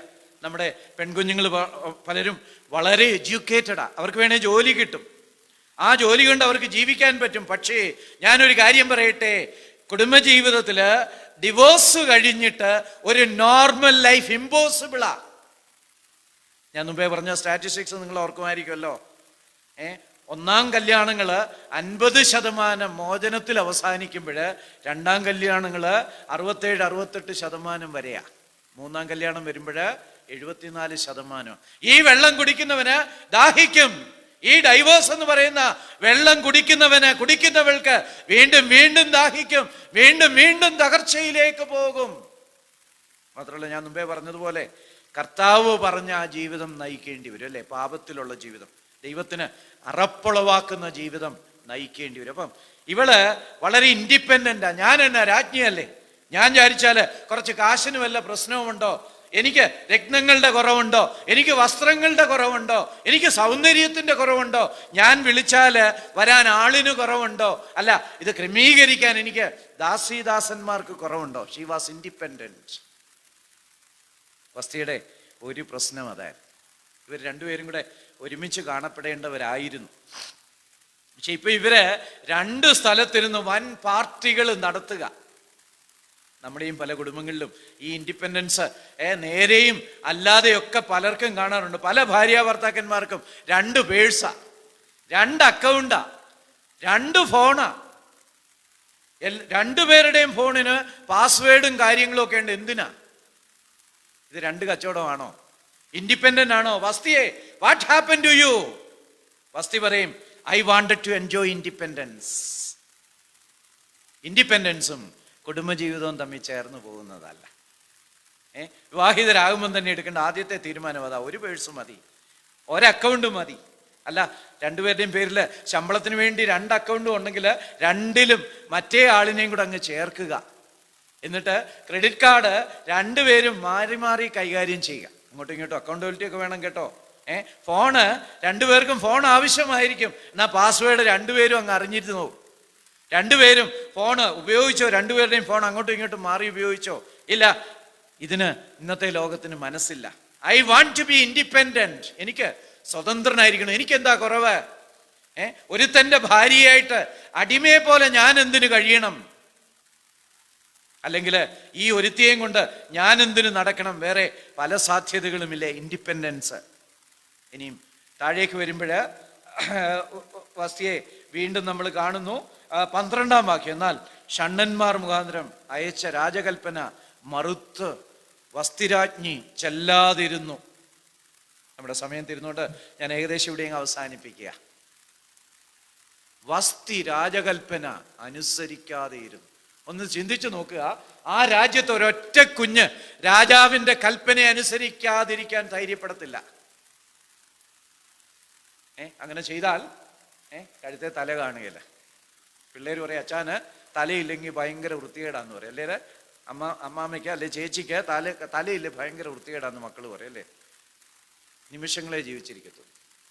ഇവിടെ ഈ 127 രാജ്യങ്ങളുടെ അധിപനായ യുഗപ്രഭാവനായിട്ടുള്ള ഇത് അഹശ്വേരോശിനെ വസ്തിരാജ്ഞി അനുസരിക്കാതെ ഇരിക്കുക. ഡിസൊബീഡിയൻസ്. അയ്യോ, വേദപുസ്തകത്തില് നമ്മൾ എഫേസ്യ ലേഖനം 5:21 മുതലുള്ള ഭാഗങ്ങളിൽ പറഞ്ഞിരിക്കുക എത്ര മനോഹരമായിട്ടുള്ള കാര്യമാണ്. പുരുഷനോട് പറഞ്ഞേക്കുക, നീ അങ്ങ് സ്നേഹിച്ചോണം. ഭാര്യയോട് പറഞ്ഞേക്കുക, നീ അങ്ങ് കീഴടങ്ങിയിരുന്നോണം. ഞാൻ ഏതോ ഒരു കല്യാണത്തിന് പ്രസംഗിച്ചപ്പോഴേ ഞാൻ അവരോട് ചോദിച്ചതിൽ ഏതാ വിഷമം? ഭാര്യയ്ക്കുള്ള കൽപ്പനയാണോ ഭർത്താവിനുള്ള കൽപ്പനയാണോ? പുരുഷന്മാർ മിക്കവാറും പറഞ്ഞു ഭർത്താവിനുള്ള കൽപ്പനയാ വിഷമം. എന്താ അതിൻ്റെ അർത്ഥം? ഭാര്യയെ അൺകണ്ടീഷണലായിട്ട് സ്നേഹിക്കുക. കറിക്ക് ഉപ്പുണ്ടെങ്കിലും കറിക്ക് ഉപ്പില്ലേലും, അവൾക്ക് നല്ല സ്വഭാവം ഉണ്ടെങ്കിലും ഇല്ലെങ്കിലും, അവള് നല്ല സ്ത്രീ ആണെങ്കിലും അല്ലെങ്കിലും എന്താണെങ്കിലും അവളെ സ്നേഹിക്കണം. Unconditional, without expecting anything you have to love. വലിയ പ്രയാസം. അതുപോലെ കീഴ്പ്പെടാൻ പറയുന്നതും വലിയ പ്രയാസമാണ് കേട്ടോ. കൊച്ചുങ്ങളായിരുന്നപ്പോൾ അങ്ങോട്ടും ഇങ്ങോട്ടും തെറ്റൊക്കെ ചെയ്താൽ തെറ്റ് ചെയ്ത ആളിനോട് പറയായിരുന്നു, മറ്റേ ആളിനോട് ക്ഷമ പറയാൻ വലിയ പ്രയാസം. അതിന് പിന്നെ 2 അടിയൊക്കെ കൊടുത്ത് ലാത്തി ചാർജൊക്കെ കഴിഞ്ഞേ ക്ഷമ പറയത്തുള്ളായിരുന്നു. വലിയ പാടാണ്. കീഴടങ്ങാൻ വലിയ പ്രയാസം. ഇതിലേതാ പ്രയാസം? എനിക്കിതുവരെ ഉത്തരം കിട്ടിയിട്ടില്ല. രണ്ടും പ്രയാസം. പക്ഷേ ഇത് രണ്ടും സുഖകരമായ ഒരു അനുഭവമാണ്. വെണ്ണ കൊണ്ടൊരു കത്തി ഉണ്ടാക്കി, വെണ്ണ കൊണ്ടൊരു കേക്ക് ഉണ്ടാക്കി, വെണ്ണ കൊണ്ടുള്ള ഒരു കത്തി കൊണ്ട് മുറിച്ചാൽ എന്ത് സുഖപ്രദം അല്ലേ? രണ്ടിനും നോവില്ല അല്ലേ? നോക്കുവോ? കേക്കും വെണ്ണ കൊണ്ടാണ് ഉണ്ടാക്കിയിരിക്കുന്നത്, കത്തിയും വെണ്ണ കൊണ്ടാണ്. ഭർത്താവാകുന്ന ആ ഭർത്താവിൻ്റെ അധികാരം വെണ്ണ കൊണ്ടുള്ള ഒരു കത്തിയായിരിക്കട്ടെ. ഭാര്യയുടെ കീഴടങ്ങൽ എന്നുള്ള കേക്ക് വെണ്ണ കൊണ്ടുള്ള ഒരു കേക്കായിരിക്കട്ടെ. ഞാൻ പറഞ്ഞു വരുന്നത്, സ്നേഹമുള്ള ഭർത്താവും കീഴടങ്ങുന്ന ഭാര്യയും അല്ലെങ്കിൽ ബഹുമാനിക്കുന്ന അനുസരിക്കുന്ന ഭാര്യയും ചേർന്നുള്ള ഒരു യൂണിറ്റ് എന്ന് പറയുന്നത് എത്ര മനോഹരമാണ്. അനുസരണമില്ലായ്മ. ഇനിയും വസ്തിക്ക് വേറൊരു പ്രശ്നം കൂടെ, അത് ഈ 12-ാം വാക്യത്തിൽ തന്നെയാണ്. ഞങ്ങളുടെ അച്ചായനല്ലേ, ആദ്യമൊക്കെ വലിയ ബഹുമാനവും കാര്യങ്ങളും ഒക്കെ ആയിരുന്നു. കുറേ കഴിഞ്ഞപ്പോഴേ കുറേ അങ്ങ് പരിചയമായി കഴിഞ്ഞപ്പോൾ അതൊക്കെ അങ്ങ് പോയി കേട്ടോ. ഇംഗ്ലീഷില് ഫെമിലിയാരിറ്റി ബ്രീഡ്സ് കണ്ടംപ്റ്റ് എന്ന് പറയും. രാജാവാ ഒക്കെയാ, പക്ഷേ വീട്ടിൽ രാജാവൊന്നും അല്ല കേട്ടോ, ഞങ്ങളുടെ അച്ചായനാണ്. ഓ, പുള്ളി വലിയ പ്രാസംഗികനൊക്കെയാ, പക്ഷെ ഞങ്ങളുടെ വീട്ടിൽ ഇത്രയേ ഉള്ളൂ, ഞങ്ങളുടെ അച്ചായന. അതിപരിചയം അവജ്ഞയുളവാക്കുന്നു. ഈ രാജാവിനെ കാണേണ്ട പോലെ കാണുവാനായിട്ട് വസ്തിക്ക് കഴിയാതെ ഇരിക്കുന്നു. മർക്കോസിന്റെ സുവിശേഷം 6-ാം അധ്യായത്തിൽ യേശുക്രിസ്തുവിനോടുള്ള ബന്ധത്തിൽ നാട്ടുകാർക്ക് ഇങ്ങനെ പറ്റിയതിനെ കുറിച്ച് വായിക്കുന്നുണ്ട്. ഇവൻ തച്ചന്റെ മകനല്ലേ, ഇവന്റെ സഹോദരങ്ങൾ നമ്മുടെ കൂടെ ഉണ്ടല്ലോ, ഇവന് എവിടുന്നെന്ന് നമ്മൾ അറിയുന്നു, ഇവൻ ഈ പരിജ്ഞാനമൊക്കെ എവിടുന്ന, ഇവൻ വല്ല കോപ്പി അടിച്ചായിരിക്കും എന്നൊക്കെയാ പറയുന്നത്. എന്താ ഇവൻ എവിടുന്നെന്ന് അറിയാൻ കൊച്ചിലെ തൊട്ട് വള്ളിനിക്കറിട്ട് നടക്കുമ്പം തൊട്ടേ കാണുക. ഈ അതിപരിചയം കർത്താവിനെ കുറിച്ച് പോലും അവജ്ഞയുളവാക്കിയെങ്കിൽ പ്രിയപ്പെട്ടവരെ, കുടുംബജീവിതത്തില് അന്യോന്യം ഭാര്യയെ സംബന്ധിച്ച്, ഭർത്താവിനെ സംബന്ധിച്ച് ഈ അതിപരിചയം അവജ്ഞ ഉണ്ടാക്കാനായിട്ട്, അല്ലെങ്കിൽ പഴയ ആവേശം കെടുത്തിക്കളയാനുള്ള സാധ്യതയുണ്ട്. ഇംഗ്ലീഷിലെ ചൊല്ല് വളരെ ശരിയാ. പക്ഷെങ്കിൽ ഈ അതിപരിചയം കൂടുതൽ സ്നേഹം ഉണ്ടാക്കാനാക്കി മാറ്റിയെടുക്കാനായിട്ട് സാധിക്കും കേട്ടോ. കർത്താവ് അതിനുള്ള കാര്യങ്ങളൊക്കെ പറഞ്ഞു തന്നിട്ടുണ്ട്. ശരിയാ, കർത്താവിൻ്റെ നാട്ടുകാർക്ക് കർത്താവിനെ കുറിച്ചുള്ള അറിവ്, പരിചയം, അവർക്ക് അതൊരു പ്രശ്നമായിട്ട് മാറിയെങ്കിൽ കർത്താവ് അനേക കൽപ്പനകളിലൂടെ നമുക്ക് അവനോട് ദിനംതോറും നമ്മുടെ ആവേശം വർദ്ധിക്കത്തക്ക വിധത്തില്, അവനോടുള്ള സ്നേഹം വർദ്ധിക്കത്തക്ക വിധത്തില് ഉള്ള കാര്യങ്ങൾ പറഞ്ഞു തന്നിട്ടുണ്ട്. ആരാധനയും തിരുവത്താഴും ഒക്കെ അതിനുവേണ്ടി കർത്താവ് തന്നേക്കുന്നതാ. ഓരോ ദിവസവും ഈ കർത്താവിനെ കുറിച്ച് കൂടുതൽ അറിയാനായിട്ട്. പ്രിയപ്പെട്ടവരെ, അതുപോലെ കുടുംബജീവിതത്തിലും ഭാര്യയുടെ കൂടുതൽ ഔന്നത്യത്തെക്കുറിച്ച് ഓരോ ദിവസവും അറിയാനായിട്ട് റിസർച്ച് ചെയ്ത് നോക്കിക്കേ. You will find A new thing about your wife. അപ്പം കൂടുതൽ ബഹുമാനം തോന്നും. അവജ്ഞയ്ക്ക് പകരം ആദരവും സ്നേഹവും വർദ്ധിക്കത്തേ ഉള്ളൂ കേട്ടോ. അതുപോലെ ഭർത്താവിനെ കുറിച്ച്, അയ്യോ കല്യാണം ആലോചിച്ചപ്പം പുള്ളി വലിയ പുള്ളിയാണെന്നൊക്കെ ഓർത്ത് ആലോചിച്ചു. പക്ഷേ ഇപ്പം 10 വർഷം കഴിഞ്ഞപ്പോഴാണ് മനസ്സിലായി ഈ പുള്ളി ഭയങ്കര പുള്ളിയാണെന്ന്. അല്ലേ അച്ഛാ? ഇങ്ങനെ നല്ല പാട്ട് എഴുതുന്ന അമ്മാമ്മയ്ക്ക് അന്നറിയാമായിരുന്നോ? ഇല്ല. പിന്നീട് അങ്ങോട്ട് വന്നപ്പോഴാ കൃപാവരങ്ങളൊക്കെ മനസ്സിലാകുന്നത്. എൻ്റെ പ്രാണപ്രിയന് ഞാൻ വിചാരിച്ചതിലും ഉന്നതനാണ്, അവൻ വെണ്മയും ചുവപ്പുള്ളവനാണ്. എൻ്റെ പ്രാണപ്രിയ അതിശ്രേഷ്ഠയാണ്. ഈ ലോകത്തിലെ ഏറ്റവും ശ്രേഷ്ഠയായ സ്ത്രീ എൻ്റെ പ്രാണപ്രിയയാണ്. കൂടുതൽ മനസ്സിലാക്കാനായിട്ട്, അവരുടെ മറഞ്ഞിരിക്കുന്ന വ്യക്തിത്വങ്ങൾ അറിയാനായിട്ട്, അവരെ അങ്ങോട്ടും ഇങ്ങോട്ടും അപ്രീഷിയേറ്റ് ചെയ്യാനായിട്ട്, അവരെ പ്രോത്സാഹിപ്പിക്കാനായിട്ട്. ഇപ്പം നമ്മൾ നേരെ തിരിച്ചല്ലേ, എങ്ങനെ കുറ്റം കണ്ടുപിടിക്കാമെന്നുള്ളതാ. നല്ല പുട്ടും പഴവും കടലയെല്ലാം തന്നു കഴിയുമ്പോൾ ഏമ്പൊക്കെ വിട്ടേച്ച് പറയും ഇന്നത്തെ പഴത്തിന് ഉപ്പ് കുറവായിരുന്നു എന്ന് പറയല്ലേ. ഇങ്ങനെ നോക്കുക. അതിനു പകരം ഒരു പുതിയ കണ്ണ് നമുക്ക് പ്രാപിക്കാനായിട്ട് ഇടയാകട്ടെ. എൻ്റെ ഭാര്യയിലെ, എൻ്റെ ഭർത്താവിലെ പുതിയ നന്മയുടെ അംശങ്ങൾ കണ്ടുപിടിച്ച് അവളെ ആദരിക്കുവാനായിട്ട്, സ്നേഹിക്കുവാനായിട്ട് ഇടയായാൽ എത്ര മനോഹരമായിരിക്കും. ഞാൻ ഏതോ ഒരു ക്യാമ്പിന് ചെന്നപ്പോഴേ ഏതോ ഒരു കുഞ്ഞു ചോദിച്ചു, സ്വർഗത്തിൽ ഭയങ്കര ബോറിംഗ് ആയിരിക്കുകയല്ലേ? ഷോ, നിത്യത മുഴുവൻ ഈ ദൈവത്തെ തന്നെ ഇങ്ങനെ ആരാധിച്ചോണ്ട് മുഖസ്തുതി പറഞ്ഞുകൊണ്ട് രാവിലെയും വൈകിട്ടും രാവിലെ ഉച്ചയ്ക്കും രാവിലെയും 10 മണിക്കും 11 മണിക്കും മുഴുവൻ ഇതേ പരിപാടിയാണ്. ബോറടിക്കുകയല്ലേ? എൻ്റെ ഒരു സാറുണ്ടായിരുന്നു. സാറ് പറയുന്നത് പുള്ളിക്ക് നരകത്തിൽ പോകാനാണ് ഇഷ്ടമെന്നാണ്. പുള്ളി അവിടെ തന്നെ പോയി കാണുമെന്നാണ് ഞാൻ വിചാരിക്കുന്നത്. പുള്ളി പറയുന്നത് ഇതാണ്, സ്വർഗത്തിൽ പോയാൽ നിങ്ങളെപ്പോലുള്ള അണ്ണന്മാരായിരിക്കും മുഴുവൻ.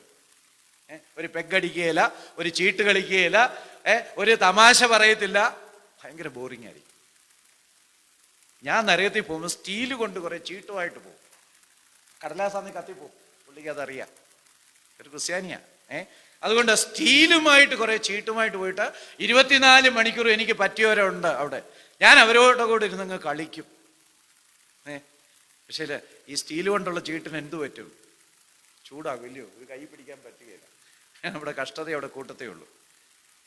എന്നാൽ സ്വർഗത്തെ സംബന്ധിച്ചോ, സ്വർഗത്തിലെ ബ്യൂട്ടി, നമ്മൾ ഓരോ നിമിഷാർത്ഥങ്ങളിലും കർത്താവിൻ്റെ പുതിയ മഹത്വത്തിൻ്റെ ആ ഇൻഫിനിറ്റ് ഡിമെൻഷൻ, അളവില്ലാത്ത അനന്തമായ കർത്താവിൻ്റെ മഹത്വത്തിൻ്റെ വശങ്ങള് കണ്ടുപിടിച്ചുകൊണ്ടേയിരിക്കും. കൂടുതൽ അവനെ ആരാധിച്ച് മഹത്വപ്പെടുത്തി ഓരോ നിമിഷവും സന്തോഷത്തിൽ നിന്ന് ആനന്ദത്തിലേക്ക്, തൃപ്തിയിൽ നിന്ന് തൃപ്തിയിലേക്ക് യാത്ര ചെയ്തുകൊണ്ടിരിക്കും. കുടുംബജീവിതവും ഒരു സ്വർഗമാക്കി മാറ്റിയെടുക്കാൻ സാധിക്കും. ഒറ്റ കാര്യം, അങ്ങോട്ടും ഇങ്ങോട്ടും സ്നേഹിക്കുക, ആദരിക്കുക. ഭാര്യാഭർത്താക്കന്മാരുടെ കൂടുതൽ നന്മകൾ കണ്ടെത്താനായിട്ട് ശ്രമിക്കുക, അതിനവരെ അപ്രീഷിയേറ്റ് ചെയ്യുക. ഞാൻ എൻ്റെ വാക്കുകൾ ഇവിടെ അവസാനിപ്പിക്കട്ടെ. ഒരു നല്ല കുടുംബജീവിതം നയിക്കാൻ ഒരേ ദിശാബോധമുള്ള, ഒറ്റ ഏകകമായിട്ട് പ്രവർത്തിക്കുന്ന, നല്ല ആശയവിനിമയമുള്ള, ഒരു ഇൻഡിപെൻഡൻസും വേണ്ട എന്ന് വെച്ച് ഒരുമിച്ച് മുന്നോട്ട് പോകുന്ന, അല്ല ഫെമിലിയാരിറ്റി കണ്ടംപ്റ്റ് ഉളവാക്കുന്നെങ്കിൽ അതിന് പകരം ഫെമിലിയാരിറ്റി സ്നേഹം ഉളവാക്കുന്ന ഒരു ജീവിതാനുഭവത്തിലേക്ക് പോയിട്ട് ഈ ലോകത്തിലെ കുടുംബജീവിതം സ്വർഗത്തിൻ്റെ ഒരു ചെറിയ മോഡലായിട്ട്, ഒരു ചെറിയ ഏകകമായിട്ട് തീരാനായിട്ട് ദൈവം നമ്മളെ സഹായിക്കട്ടെ. എന്നെ ഈ പരിപാടിക്ക് വിളിച്ചതിനായിട്ട് നന്ദി കരയറ്റുന്നു. ദൈവം നിങ്ങളുടെ ശുശ്രൂഷയെ അനുഗ്രഹിക്കട്ടെ. അവൻ്റെ നാമം മഹത്വപ്പെടുമാറാകട്ടെ.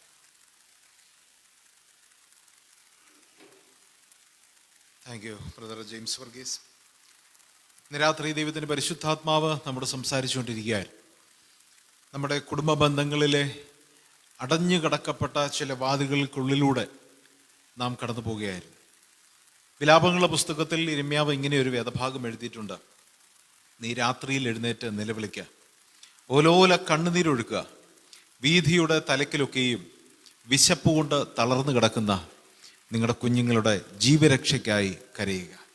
ഇന്ന് രാത്രി വചനത്തിനു മുമ്പിൽ നാം ആയിരിക്കുമ്പോൾ ഞാനിങ്ങനെ ചോദിക്കട്ടെ, ദൈവത്തിന്റെ പരിശുദ്ധാത്മാവ് ചോദിക്കുകയാണ്, മക്കൾക്ക് വേണ്ടി പ്രാർത്ഥിക്കുന്ന എത്ര മാതാപിതാക്കളുണ്ട്?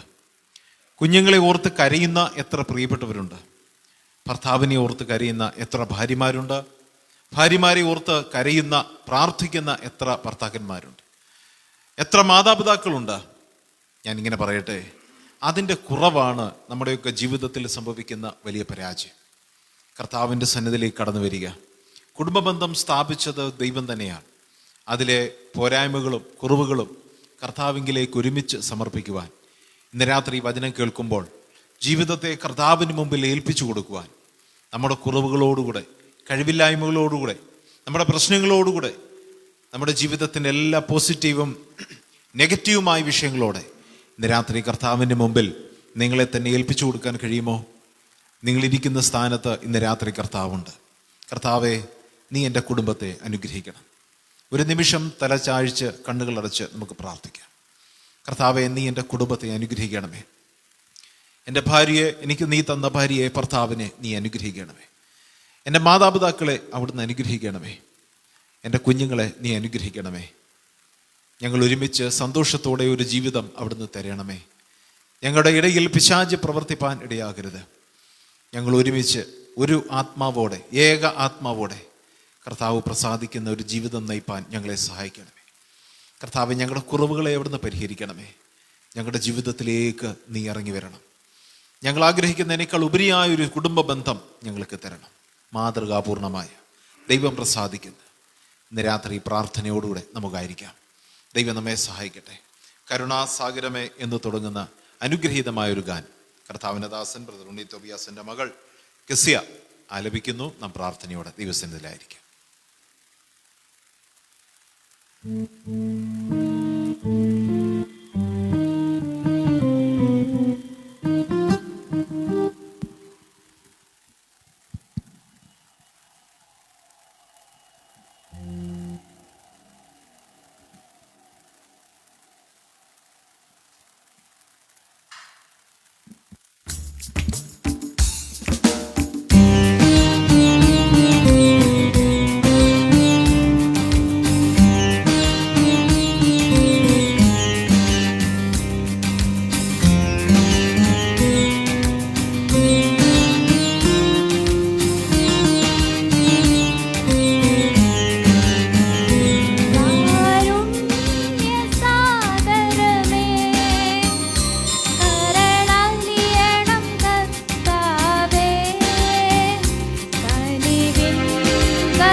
നമ്മുടെ മീറ്റിങ്ങിൻ്റെ അവസാന സമയത്തേക്ക് നാം കടന്നു വരികയാണ്.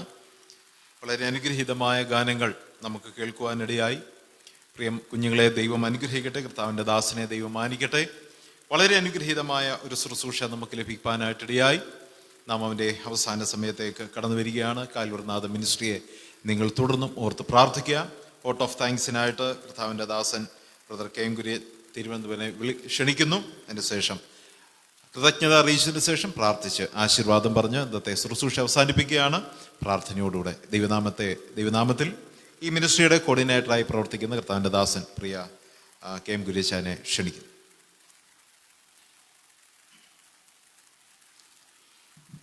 ദൈവനാമത്തിന് നന്ദിയോടെ സ്തോത്രം ചെയ്യുന്നു.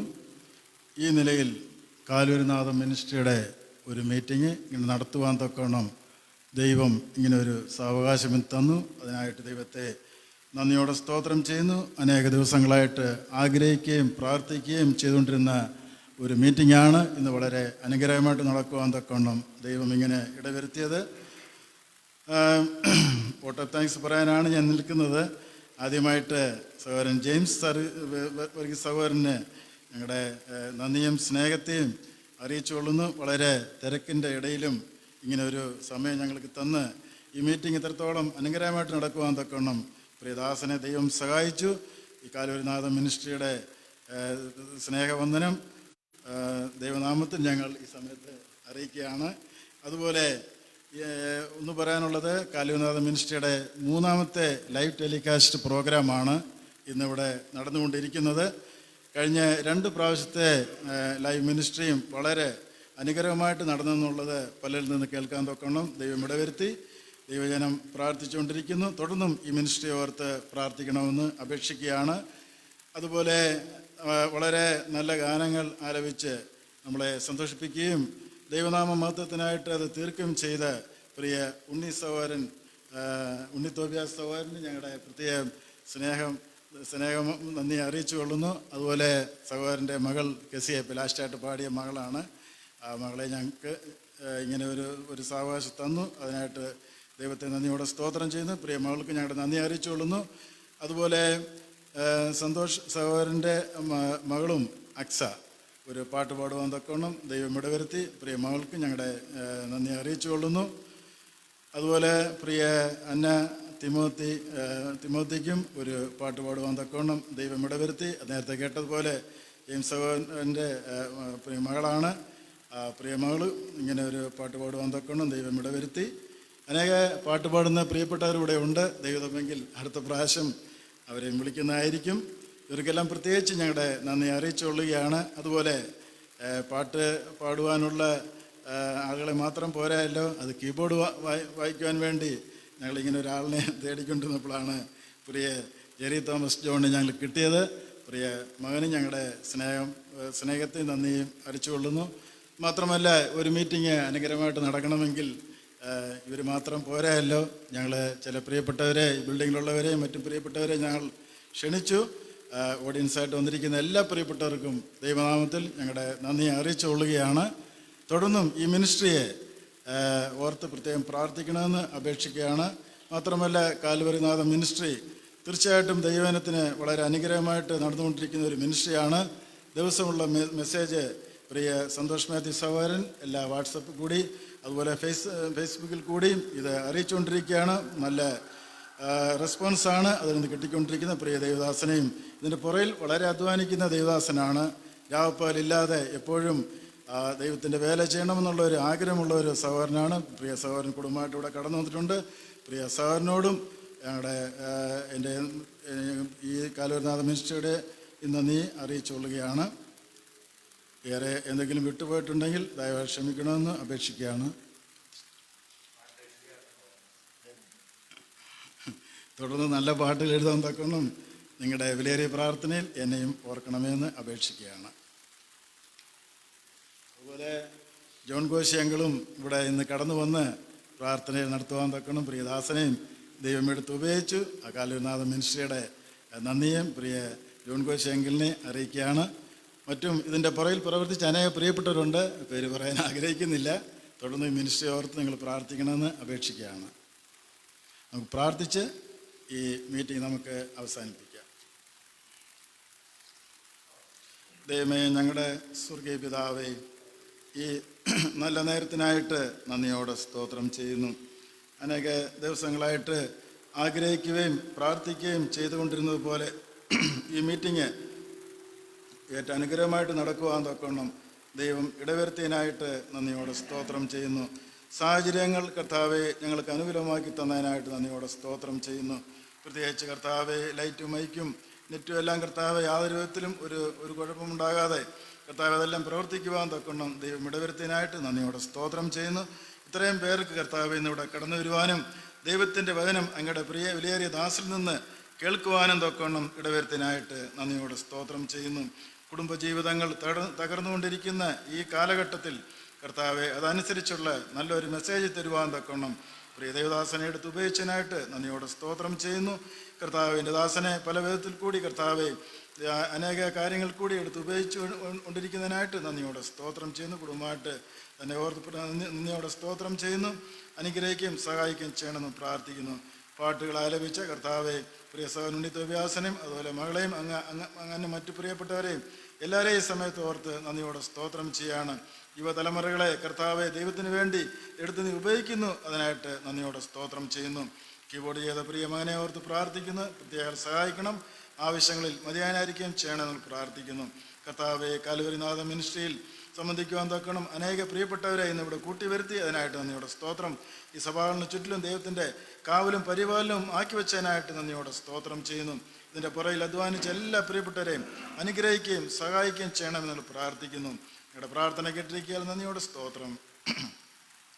എല്ലാം കർത്താവായ യേശു ക്രിസ്തു മൂലം അപേക്ഷിക്കുന്നു, സ്വർഗീയ പിതാവേ, ആമേൻ. നമ്മുടെ കർത്താവായ യേശു ക്രിസ്തുവിൻ്റെ കൃപയും പിതാവിൻ്റെ സ്നേഹവും പരിശുദ്ധാത്മാവിൻ്റെ കൂട്ടായ്മയും വചനം സംസാരിച്ച ദൈവദാസന്മേലും വചനം കേട്ട എല്ലാ പ്രിയപ്പെട്ടവരുടെ മേലും എപ്പോഴും ഉണ്ടായിരിക്കുമാറാകട്ടെ. ആമേൻ.